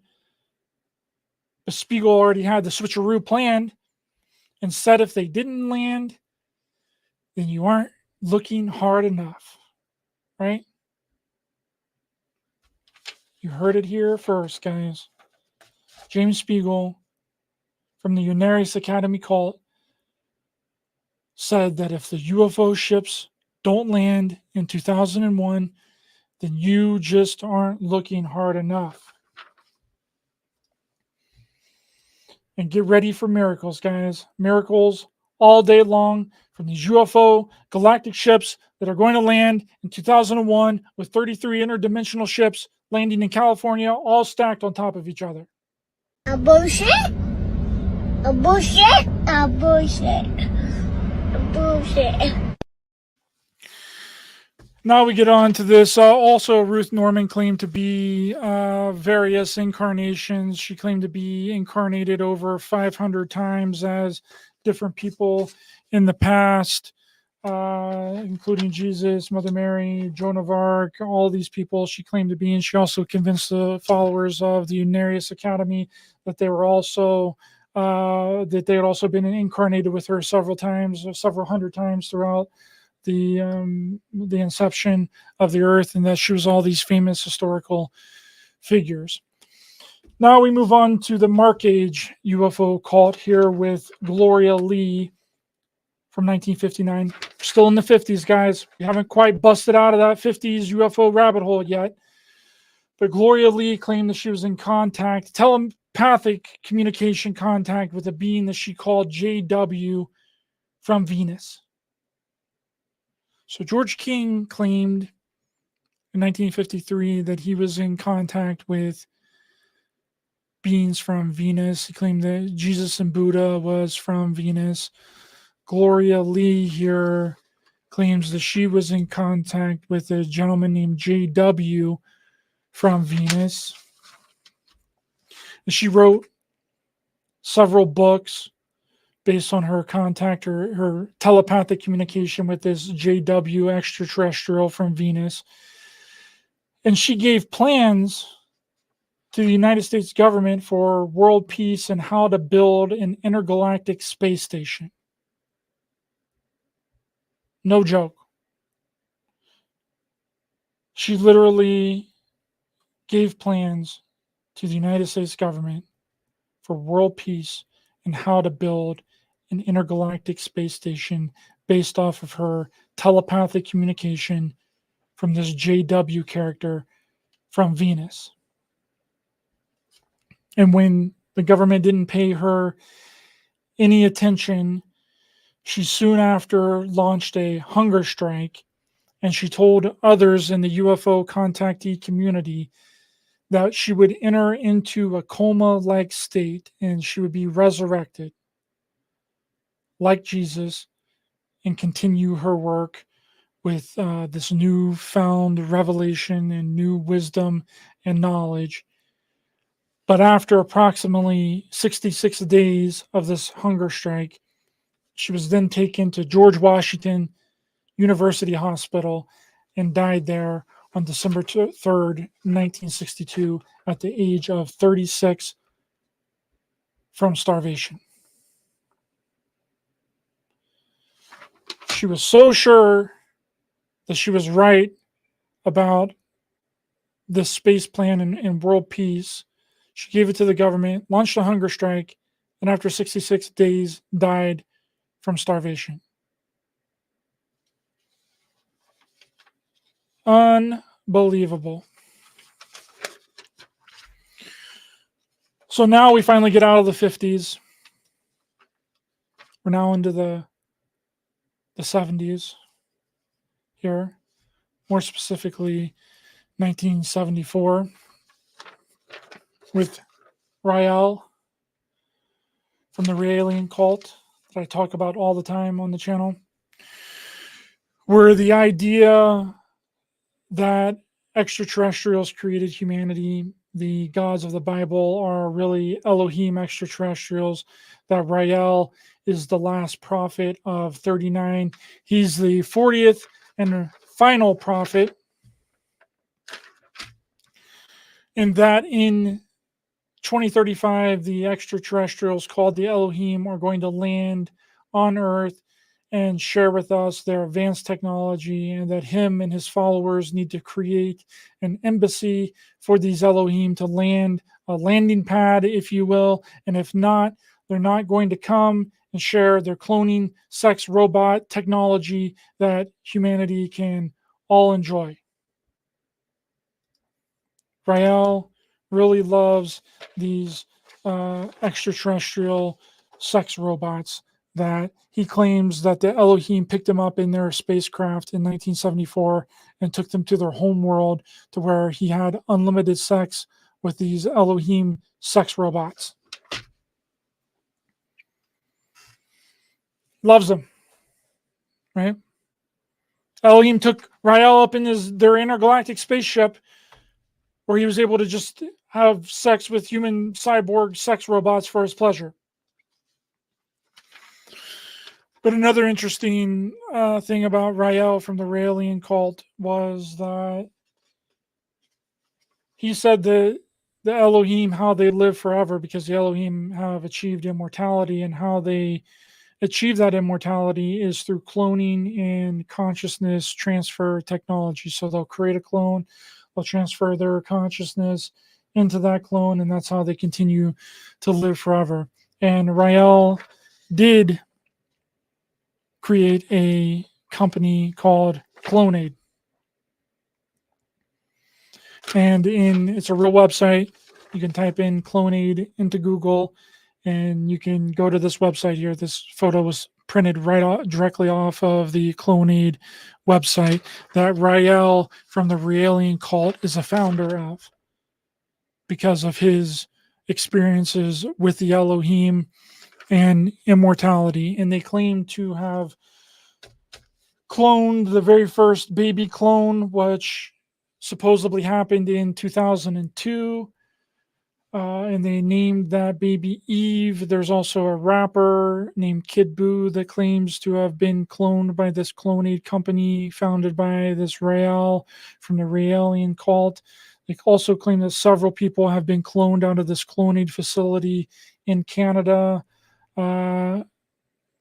It's pretty interesting. I had heard of the Clonaid before, but I didn't realize that it came from this Rael guy from the Raelian cult that we covered, and I think UFO Doomsday Cults 4, I believe. But I go way more into depth on Rael from the Raelian cult in the UFO Doomsday Cult series, I think in 3 or 4. You can find that on the channel. There's a playlist there that has all of the UFO Doomsday Cult series covered individually on the channel. So next, also in 1974, we have the Heaven's Gate cult with Marshall Applewhite and Bonnie Nettles, known as T and Doe.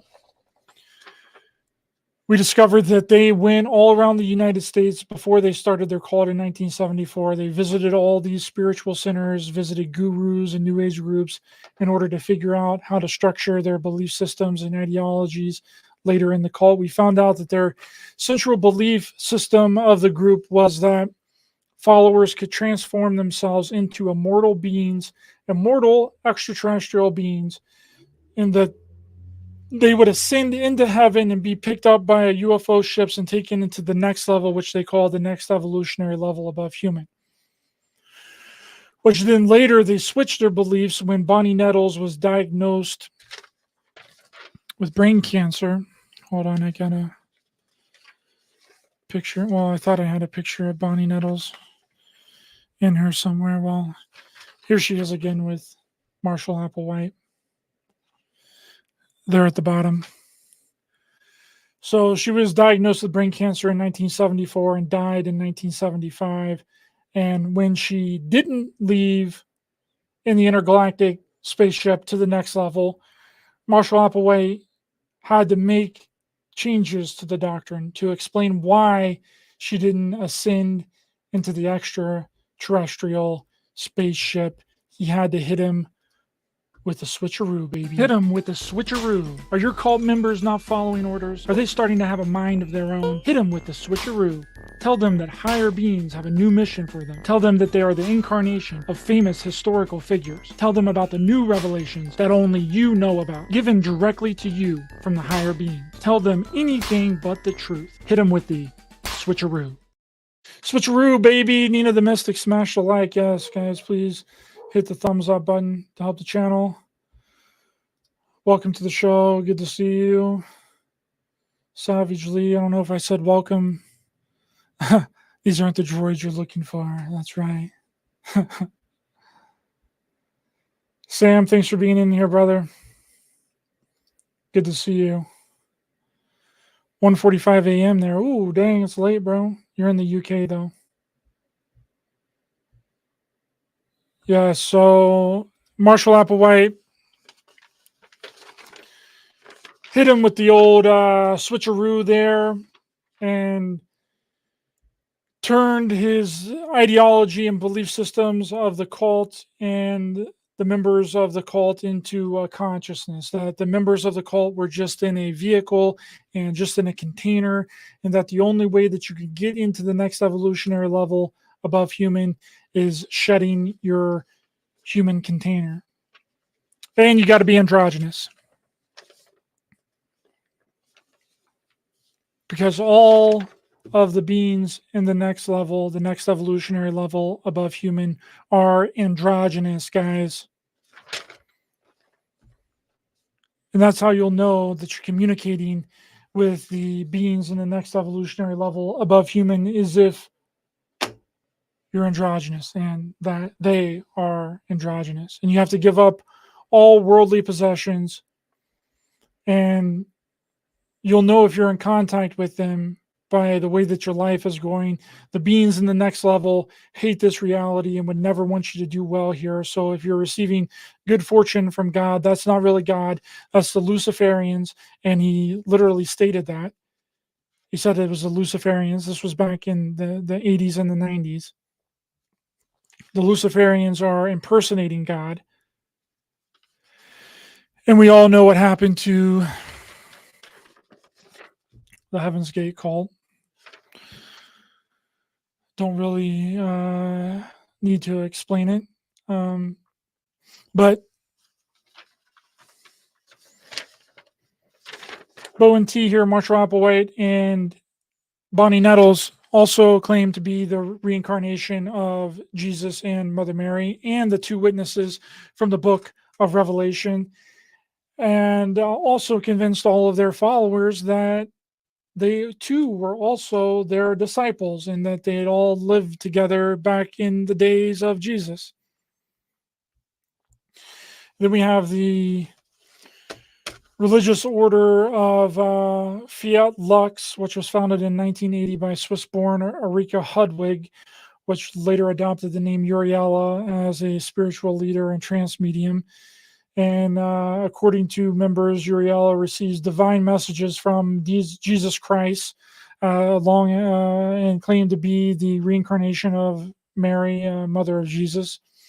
And that group also believes that the apocalypse is coming and the alien ships will arrive and evacuate adherents, followed by the transformation of Earth into a new paradise called Amora. And according to Uriella, the end of the world was due to arrive in 1998, but had since been postponed due to the immense praying energies of the faithful, which is identical to the Heaven's Gate cult as well. They said almost identically the exact same thing.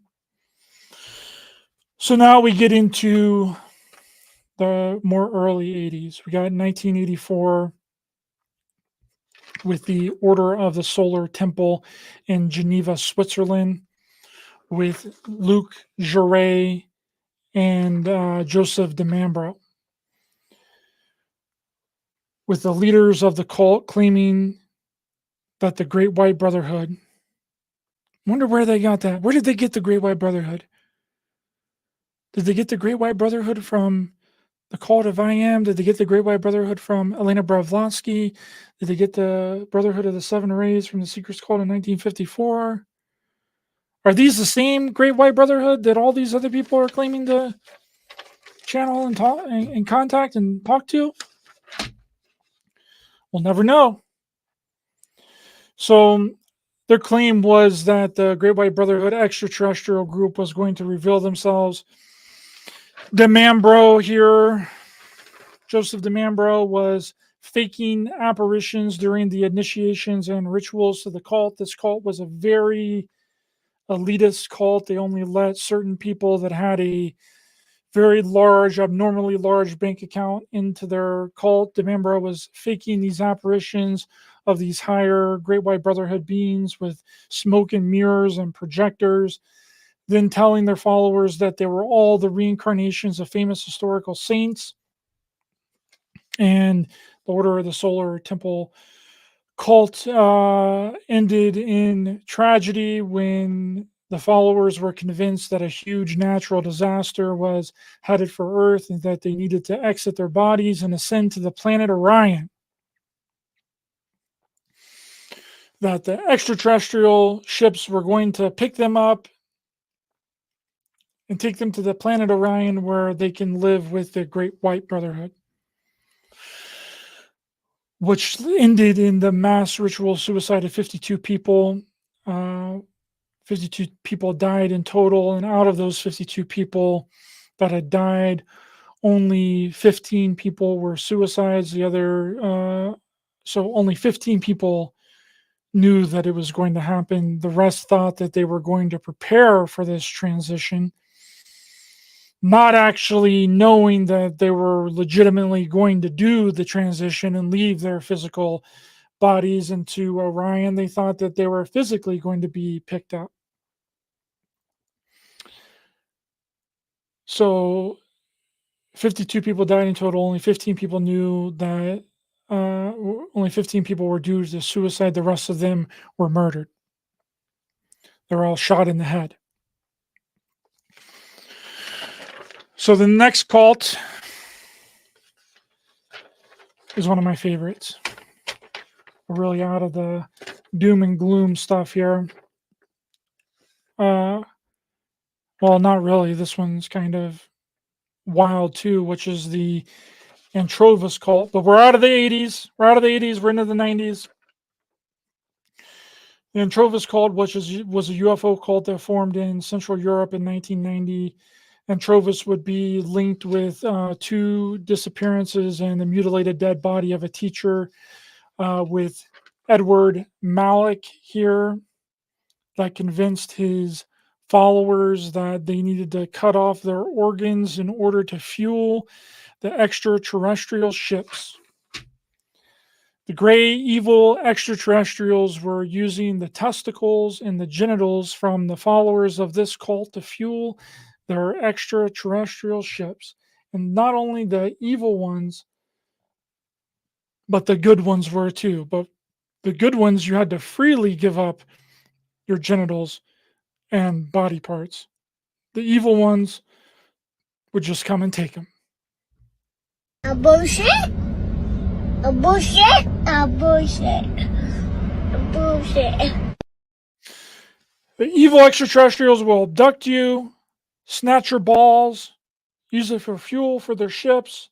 The good ones also require body parts and genitals, but for them, you have to freely give up your genitals and your body parts. So you got the good ones, you got the evil ones. They both require the same thing, and that is your genitals to fuel their ships. Whew. Antrovis cult. So the ground crew project that began in late 1980s, based in California and Hawaii. Much later, they then split into the Ground Crew and Planetary Activation Organization. It was founded in California by Sheldon Nidell here. Everyone loves when I show this picture of Sheldon Nidell and his giant forehead. They complained that I showed his picture so much during my coverage of the Ground Crew project. Oh, yeah, just stare at that. Just stare at that giant forehead. So the Ground Crew project was founded in California by Sheldon Nidell, who began to post online in 1996 and is now a online cult, another online cult, just like the Ashtar Galactic Command in the mid-90s. The beliefs of the Ground Crew project are that Earth is on a verge of cosmic transformation, just like the Heaven's Gate cult said happened, which was expected to happen on the Earth. Apparently, as the Earth made its passage through this high energy properties of the photon belt in the 1990s, the late 1990s to early 1990s. The cult's mission was to prepare the Earth and in turn humanity for a large-scale first contact between Earth and the extraterrestrials, which will help in the supposed transformation of the Earth into a new energetic frequency. The members of the group are being prepared to play key roles as the intermediaries between the claimed extraterrestrials and the population of Earth, with a contract to supposedly happen soon as possible. We don't know when this is going to happen, but it's going to happen as soon as possible. You got to raise your vibrations. That's what it normally always turns into, right? The extraterrestrials, they got a lot of things going on up there, okay? Ship repairs, things take a lot of time, right? Got to rebuild shit, but no worries. They're rebuilding their ships, and the Ground Crew cult is here to help assist humanity, to raise our vibrations, to help the extraterrestrials, to greet mankind. Nothing like anchoring in those vibrations, guys. Anchor in those vibrations for Sheldon Nidell of the Ground Crew Project cult, so that the extraterrestrials can show up in their mass fleets and save humanity. So Sheldon, being the leader of this Ground Crew cult, claims that he had a extraterrestrial and UFO experience shortly after his birth in 1947. Wow. This guy was contacted by extraterrestrials as soon as he came out of his mother's womb. This guy is the best extraterrestrial contactee that I have ever heard in my life. Soon as he came out of the womb, he was abducted by extraterrestrial ships, taken to their extraterrestrial ships, and taught telepathy. And this was in 1946. Did I say 1947? I think I might have said 1947, but it was 1946. This was before Kenneth Arnold's sighting of the UFOs in Washington. This was before the Roswell incident. Sheldon Nidell, before Betty and Barney Hill, Sheldon Nidell was getting abducted by aliens as soon as he came out of his mother's vagina. Beat that, you UFO contactees. Can't do it. But he he stated that his experiences consisted of such events as telepathic communication and being taught telepathic communication aboard this spacecraft and getting knowledge from extraterrestrial implants from extraterrestrials as soon as he was born. Best contactee in history right here. Sheldon Nidell, abducted by aliens as soon as he was born and taught psychic telepathy aboard the extraterrestrial ships. Tell me you have a better contactee than Sheldon Nidell. I'll wait. But Sheldon, he remembers it. He remembers it all, okay? He remembers being brought aboard the extraterrestrial craft and taught telepathy by advanced extraterrestrials as an infant, just being birthed. One of his mom could confirm. I wonder if she remembers Sheldon being abducted soon as he was born. I wonder if she remembers him going missing. So by 1955, Sheldon claimed to be in regular communication with extraterrestrials through telepathy and these extraterrestrial implants that were inserted in him as soon as he was born. Then he decided to shut off that ability somehow. Apparently, it's like an on and off switch. You can just shut it off at 14 years old. Right? He put extraterrestrial telepathic communication on the back burner, right? Because the extraterrestrial messages were too overwhelming for him, and he couldn't live a normal life. It was in too much conflict between terrestrial knowledge and extraterrestrial knowledge. You can't just turn this off, Sheldon Nidell. You can't just turn off getting messages from the extraterrestrials. It's your mission, bro. So after cutting off his communications with extraterrestrials, he then became an amateur astronomer, attended Ohio University and the University of Southern California, graduating in Southeast with a bachelor's degree in Southeast Asian government and a MA in American politics and international public administration. He claims he was contacted again in the mid-'80s by an extraterrestrial group of people called the Galactic Federation. Mid-'80s, Sheldon Nidell is claiming contact with the Galactic Federation. First, it was the Great White Brotherhood of Mount Shasta, 33 Confederation of Planets with Unarius Academy, the Guardian Races, Ashtar Galactic Command. Now it's the Galactic Federation. And this is the new ambassador, guys. New ambassador for the Galactic Federation. First, it was George King from the Aetherius Society in 1954. That was Earth's Galactic Council of Parliament. Now we got this guy in the mid-'80s, Sheldon Nidell. So beginning in 1996, Sheldon channeled a message that was an urgent call to humanity and involved an immediate apocalypse due to a planetary transformation of Earth, which is exactly what the Heaven's Gate cult also said,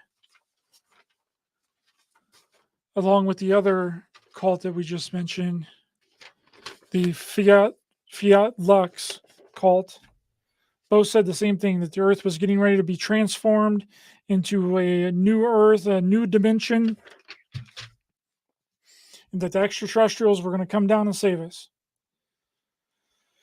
Right? But Sheldon claimed to be leading the mission on Earth for this Galactic Federation in order to prepare the world for this coming transformation, which was supposed to occur as the Earth passes into a cosmic ray photon belt, which is an area of outer space that he claimed had high energy properties. The Earth was going to ascend. So we had the first mention of the Brotherhood, the Great White Brotherhood of Life from the I Am cult in the 30s with Guy and Edna Ballard. The first mention of the Guardian Races from the Seekers UFO call in 1953 that predicted a mass landing of UFO ships in December of 1954. We get the Ashtar Galactic Command in 1954 with Van Tassel that made many predictions of mass landings and mass disasters that didn't come true. Also in 1954, we get the 33 Worlds of Interplanetary Confederation with New Ruth Norman from the Unarius Academy cult, which also predicted a mass landing of 33 spaceships in 2001. Then we just had the Zeta Greys in 1990 from the Trovis call with Edward Malik that said evil gray extraterrestrials go around snatching people's testicles to fuel their extraterrestrial ships. Then we got Rael from the Raelian cult from 1974 that predicts a mass landing of extraterrestrial Elohim ships in 2035. Whew. And Sheldon's message stated, and this is the same thing that a lot of people have talked about and have echoed throughout the community, that the photon belt would aid in Earth's transformation into a pristine state and restore the superhuman psychic abilities of humanity by gradually transforming the genetic codes and all of humanity into the double helix DNA activation to the 12th DNA activation pattern. You know, how many people have we heard about that exact same thing with just a different terminology? Instead of the photon belt, it's the sun that's going to let off a solar flare that's going to activate the DNA and transform humans into the next evolutionary state and activate our 12-strand DNA, right? And that DNA is a dormant DNA, and that the pineal gland would be activated and the immediate healing process would take place, and that would push us forward into this golden age of humanity. And that the human body has lost certain abilities, certain psychic abilities and capabilities in the past, and would regain its galactic ability to rejuvenate itself and overcome illness and aging and become a telepathic species like we were in the past, right? This cult, the Sheldon Nidell cult, has just hit every single level and layer of this entire community. And Sheldon's channeling claimed that human structures would be destroyed in this process of the Earth going through its natural ascension and transforming into a new Earth, and that the old Earth would split off from the new Earth would split off from the old Earth, and that Earth would live in a utopian society and in a golden age, and only extraterrestrial intervention by the Galactic Federation could save most of humanity. Not the Pleiadians, not the Lyrans, not the 33 Confederation of Planets, not the Great White Brotherhood, not the only the Galactic Federation. Forget about all those other groups that we've talked about so far on this episode. It's only the Galactic Federation, guys. And only Sheldon Nidell can communicate with the Galactic Federation of Planets. So Sheldon channeled the Galactic Federation on a weekly basis, claiming that a huge underground chambers were being drilled and massive spaceships were being prepared to house humans who will join this Galactic Federation of Planets. And he described that during Earth's early entry into the photon belt, no later than 1996, a mass landing of 15 million ships of the Galactic Federation would land on Earth. 15 million ships from the Galactic Federation is going to land in 1996. That's a lot of ships, bro. And guess what they're going to be bringing along with them? They're going to be bringing along... Woo! And get ready for supernatural miracles. Hallelujah. Hallelujah for the Galactic Command Fleet bringing around supernatural miracles. We need supernatural miracles. And this guy, okay, so we had the Seekers UFO cult that claimed that there was going to be this mass landing of UFO ships. They didn't mention how many. Then you had the Unarius Academy call saying the 33 ships were going to be landing in California, all stacked on top of each other. Then you had the Ashtar Galactic Command call saying that all these ships were going to land. But this dude, Sheldon Nidell, says that 15 million ships. This dude said 15 million ships were going to land on Earth and would complete the raising of consciousness of humanity using their advanced technology. So in December of 1996, 15 million extraterrestrial ships are going to land from the Galactic Federation. Give us all their technology. The first prediction, that was the first prediction, but it's not the last. And the landing of these 15 million ships would achieve a paradise evolution, and the Earth would become a galactic and divine society by 2012. It was claimed that the landing would represent hundreds of advanced races, including the Pleiadians, the Sirians, the Arcturians, who would fan out all across the globe, meet with human populations in all the different countries, and bring about paradise on Earth. In the angelic realms, in the Galactic Federation of Light, the Ascended Masters, all of our space brothers and sisters. Yep, the Ascended Masters are also involved. Not just the Galactic Federation now, baby. Ascended Masters are involved, the Arcturians are involved, Lyrans are involved. But along with this technology that is supposedly supposed to be granted to us by the Galactic Federation in 1996,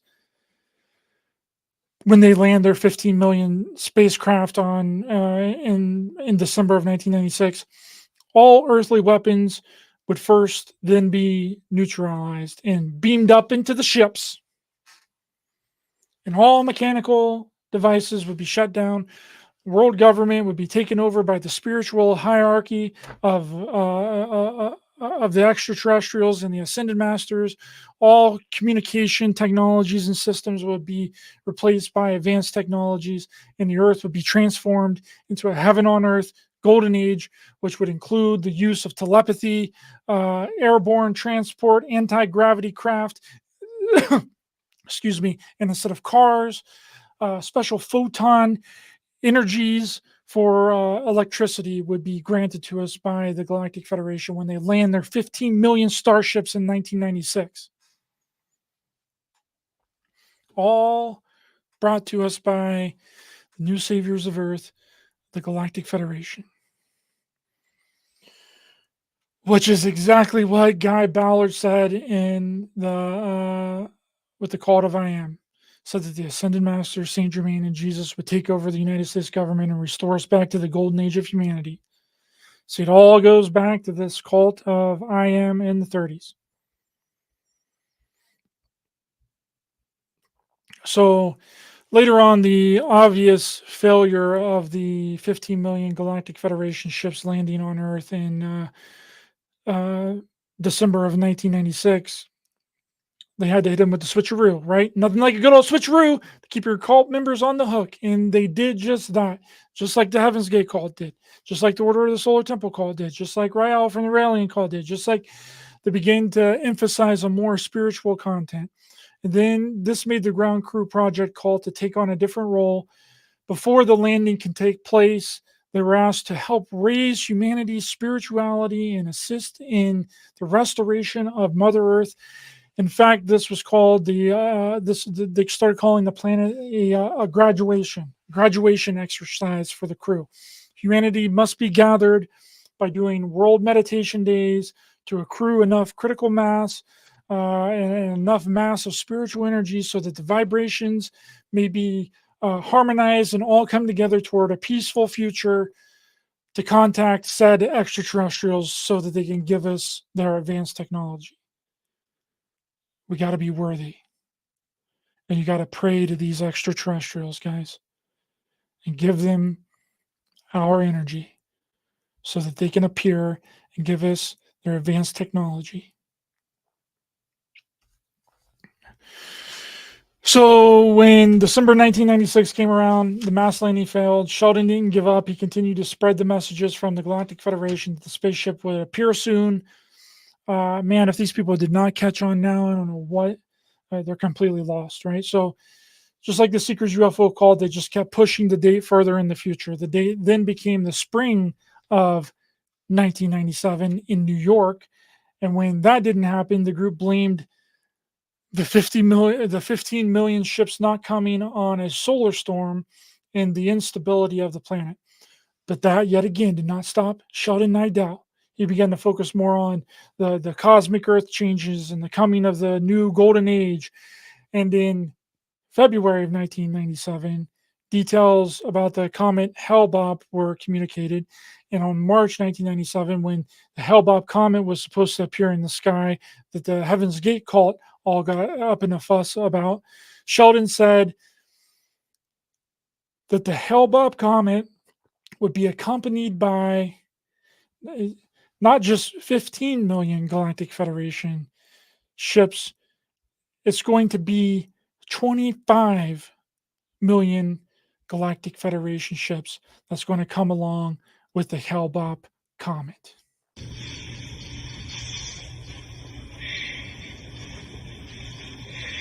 Jesus Christ.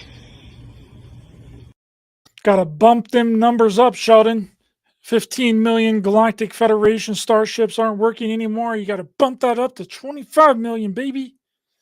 And the new landing date was set to coincide with the arrival of the Hale-Bopp comet on in May of 1997. And according to the channeling from Sheldon, the comet was using a cloaking holographic systems that was not that couldn't be detected by regular telescopes. And these 25 million spaceships was said to contain a crew of over 200,000 settlement beings and had 10,000 ambassadors who would come to humanity in the Galactic Federation and would coincide with the mass landing of the Federation involving millions of ships. A special declaration would meet with the ambassadors. It sounds awful lot like the George King Theorist Society cult. He said that almost the exact same thing. He said that a new ascended master would land on the planet. He would then meet with the representatives of Earth and have them sign a contract. So 2 days before the scheduled event, Sheldon posted that instead of a mass landing, a meeting between a shuttle from the Comet and a shuttle from the Galactic Federation fleet had taken place just south of Ayers Rock in Australia. A special ceremony had been conducted and vital papers had been exchanged. And after May 10th, they didn't even mention this anymore. The Comet, intergalactic ships landing, right? So Sheldon and the ground crew blamed all of these repeated failed prophecies and predictions on various factors. In 97, just like every cult that we've covered so far, he blamed that there was an interstellar dark force that was said to have conspired with the planetary elites and held up the coming of the 25 million Galactic Federation ships, which had the Galactic Federation had really underestimated the influence of this breakaway dark Galactic Federation that broke away from the Galactic Federation, and they had stopped the prediction of the mass landing in 97. So Sheldon had to just rebrand this entire thing. The freaking predictions were getting too much for him to handle, and he had to switch it to something different. It's rebranding time. Is your cult having money problems? It's rebranding time. Is your cult following figuring out that your fake made-up stories are fake made-up stories? It's rebranding time. That's right, rebranding time, so that then the channelings turned into the right divine time, which then is determined by the attitudes of humans.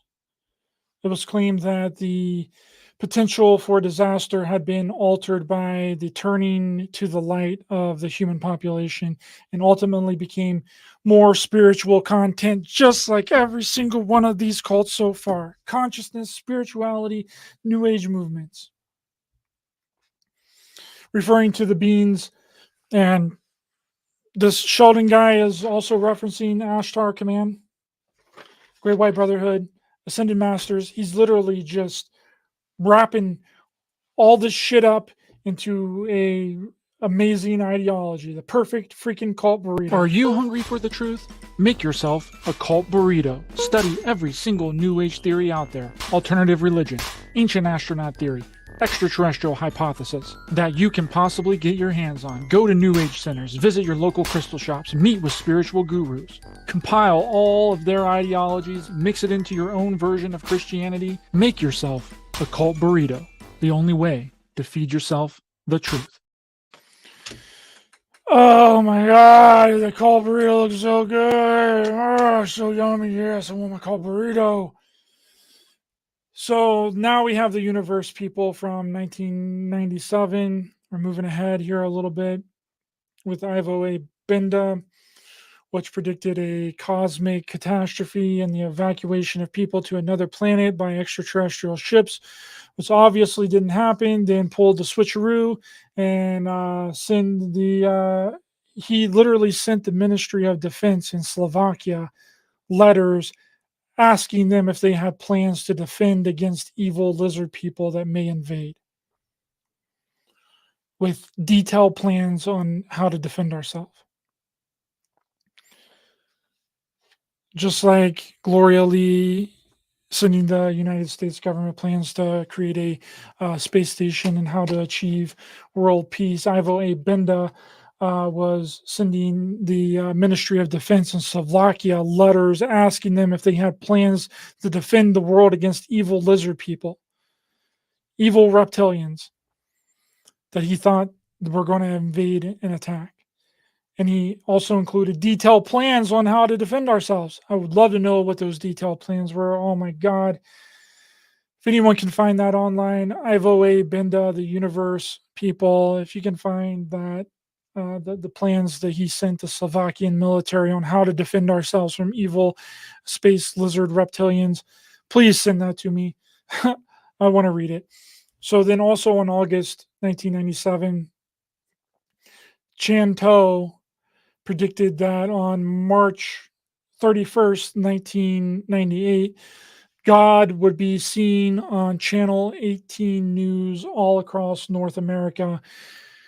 He's really one up in these predictions. Now it's not Jesus returning. It's not the Ascended Masters. It's not the Galactic Federation. It's not the 33 Confederation of Planets. It's not the Great White Brotherhood. It's not the Ashtar Command. It's God himself. God himself is going to be seen on Channel 18 News all across North America. And he actually offered to be like stoned to death for getting that prediction wrong, that God was going to show up on Channel 18 News. Savage Lee, thanks for being here, brother. Appreciate you. Have a good night, my friend.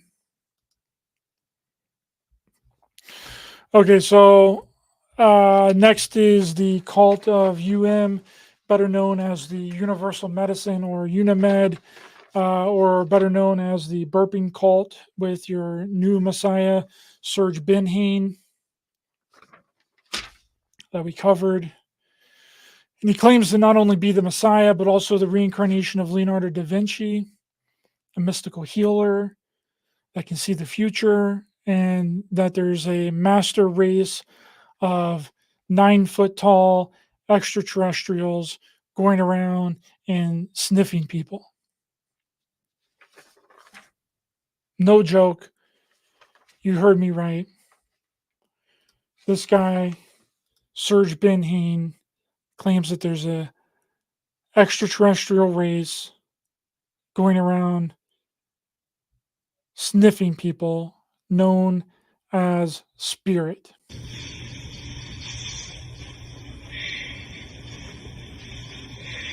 Jesus Christ. First, we had the intergalactic ball-snatching evil extraterrestrials from the Antrovis call, but now we have the 9-foot-tall intergalactic sniffing extraterrestrials. Just zipping around, baby, sniffing people. But Serge Benhain has been involved in many lawsuits over the course of this cult. He's been claimed as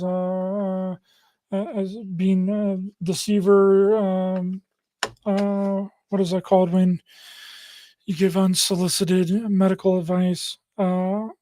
He's been charged with a lot of the people from the cult claimed that he would grope them whenever he would claim that he was healing them because he has magical healing powers in his hands, and he would have the women of the cult lay down, and then he would put his hands all over their body. He would give them what is known as a breast message, that he would just grope their breast and grope their pelvic area to heal them from ovarian cancer. This guy is a menace and a pervert,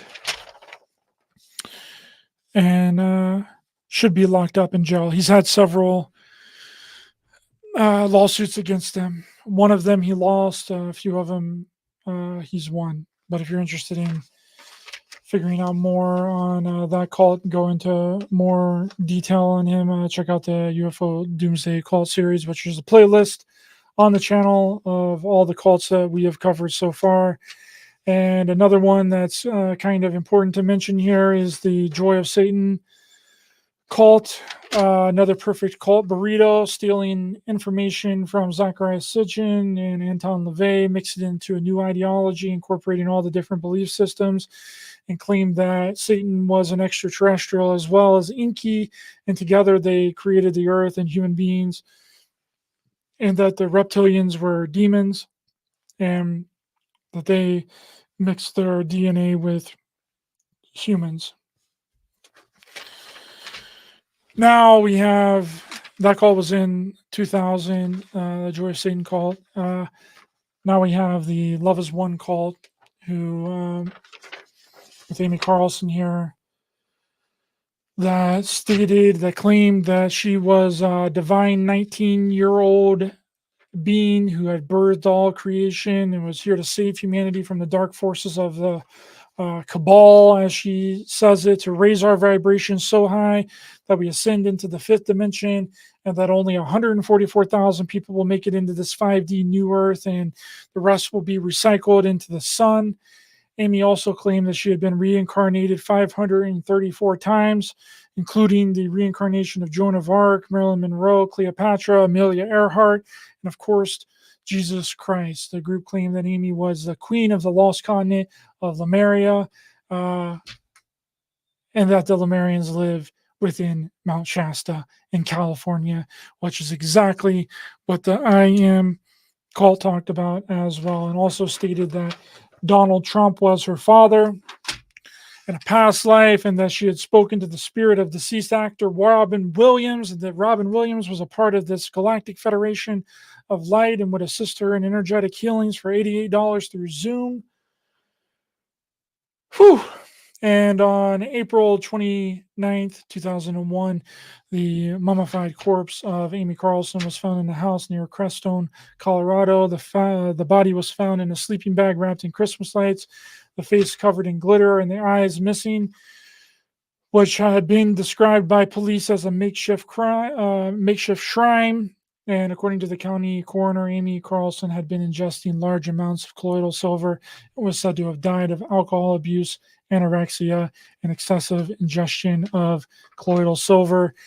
HBO just did a documentary series on the Love is One cult. I highly recommend people to check that series out on HBO. It goes into detail, or you can watch my UFO Doomsday cult video that I did on Love is One, the playlist on the channel. So go to the main playlist, and I believe that it is number 5. How is everyone in the chat? This has been a long one for today.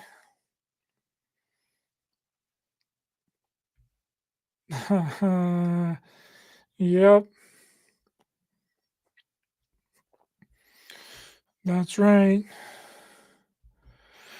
All right, guys. Well, you can check out JFK X. It is now on Vimeo for international audiences. If you live outside of the United States, you can now purchase the film. You can rent it or buy it on Vimeo. The link is in the description and is also pinned to the chat at the top of this video. Please support us there, and please like, share, subscribe, hit the bell icon as well for notifications. Thank you all so much. Really appreciate your time this evening. It's been a really fun one. I thought that this would be great to really just bring this whole cult series to an end for the new year.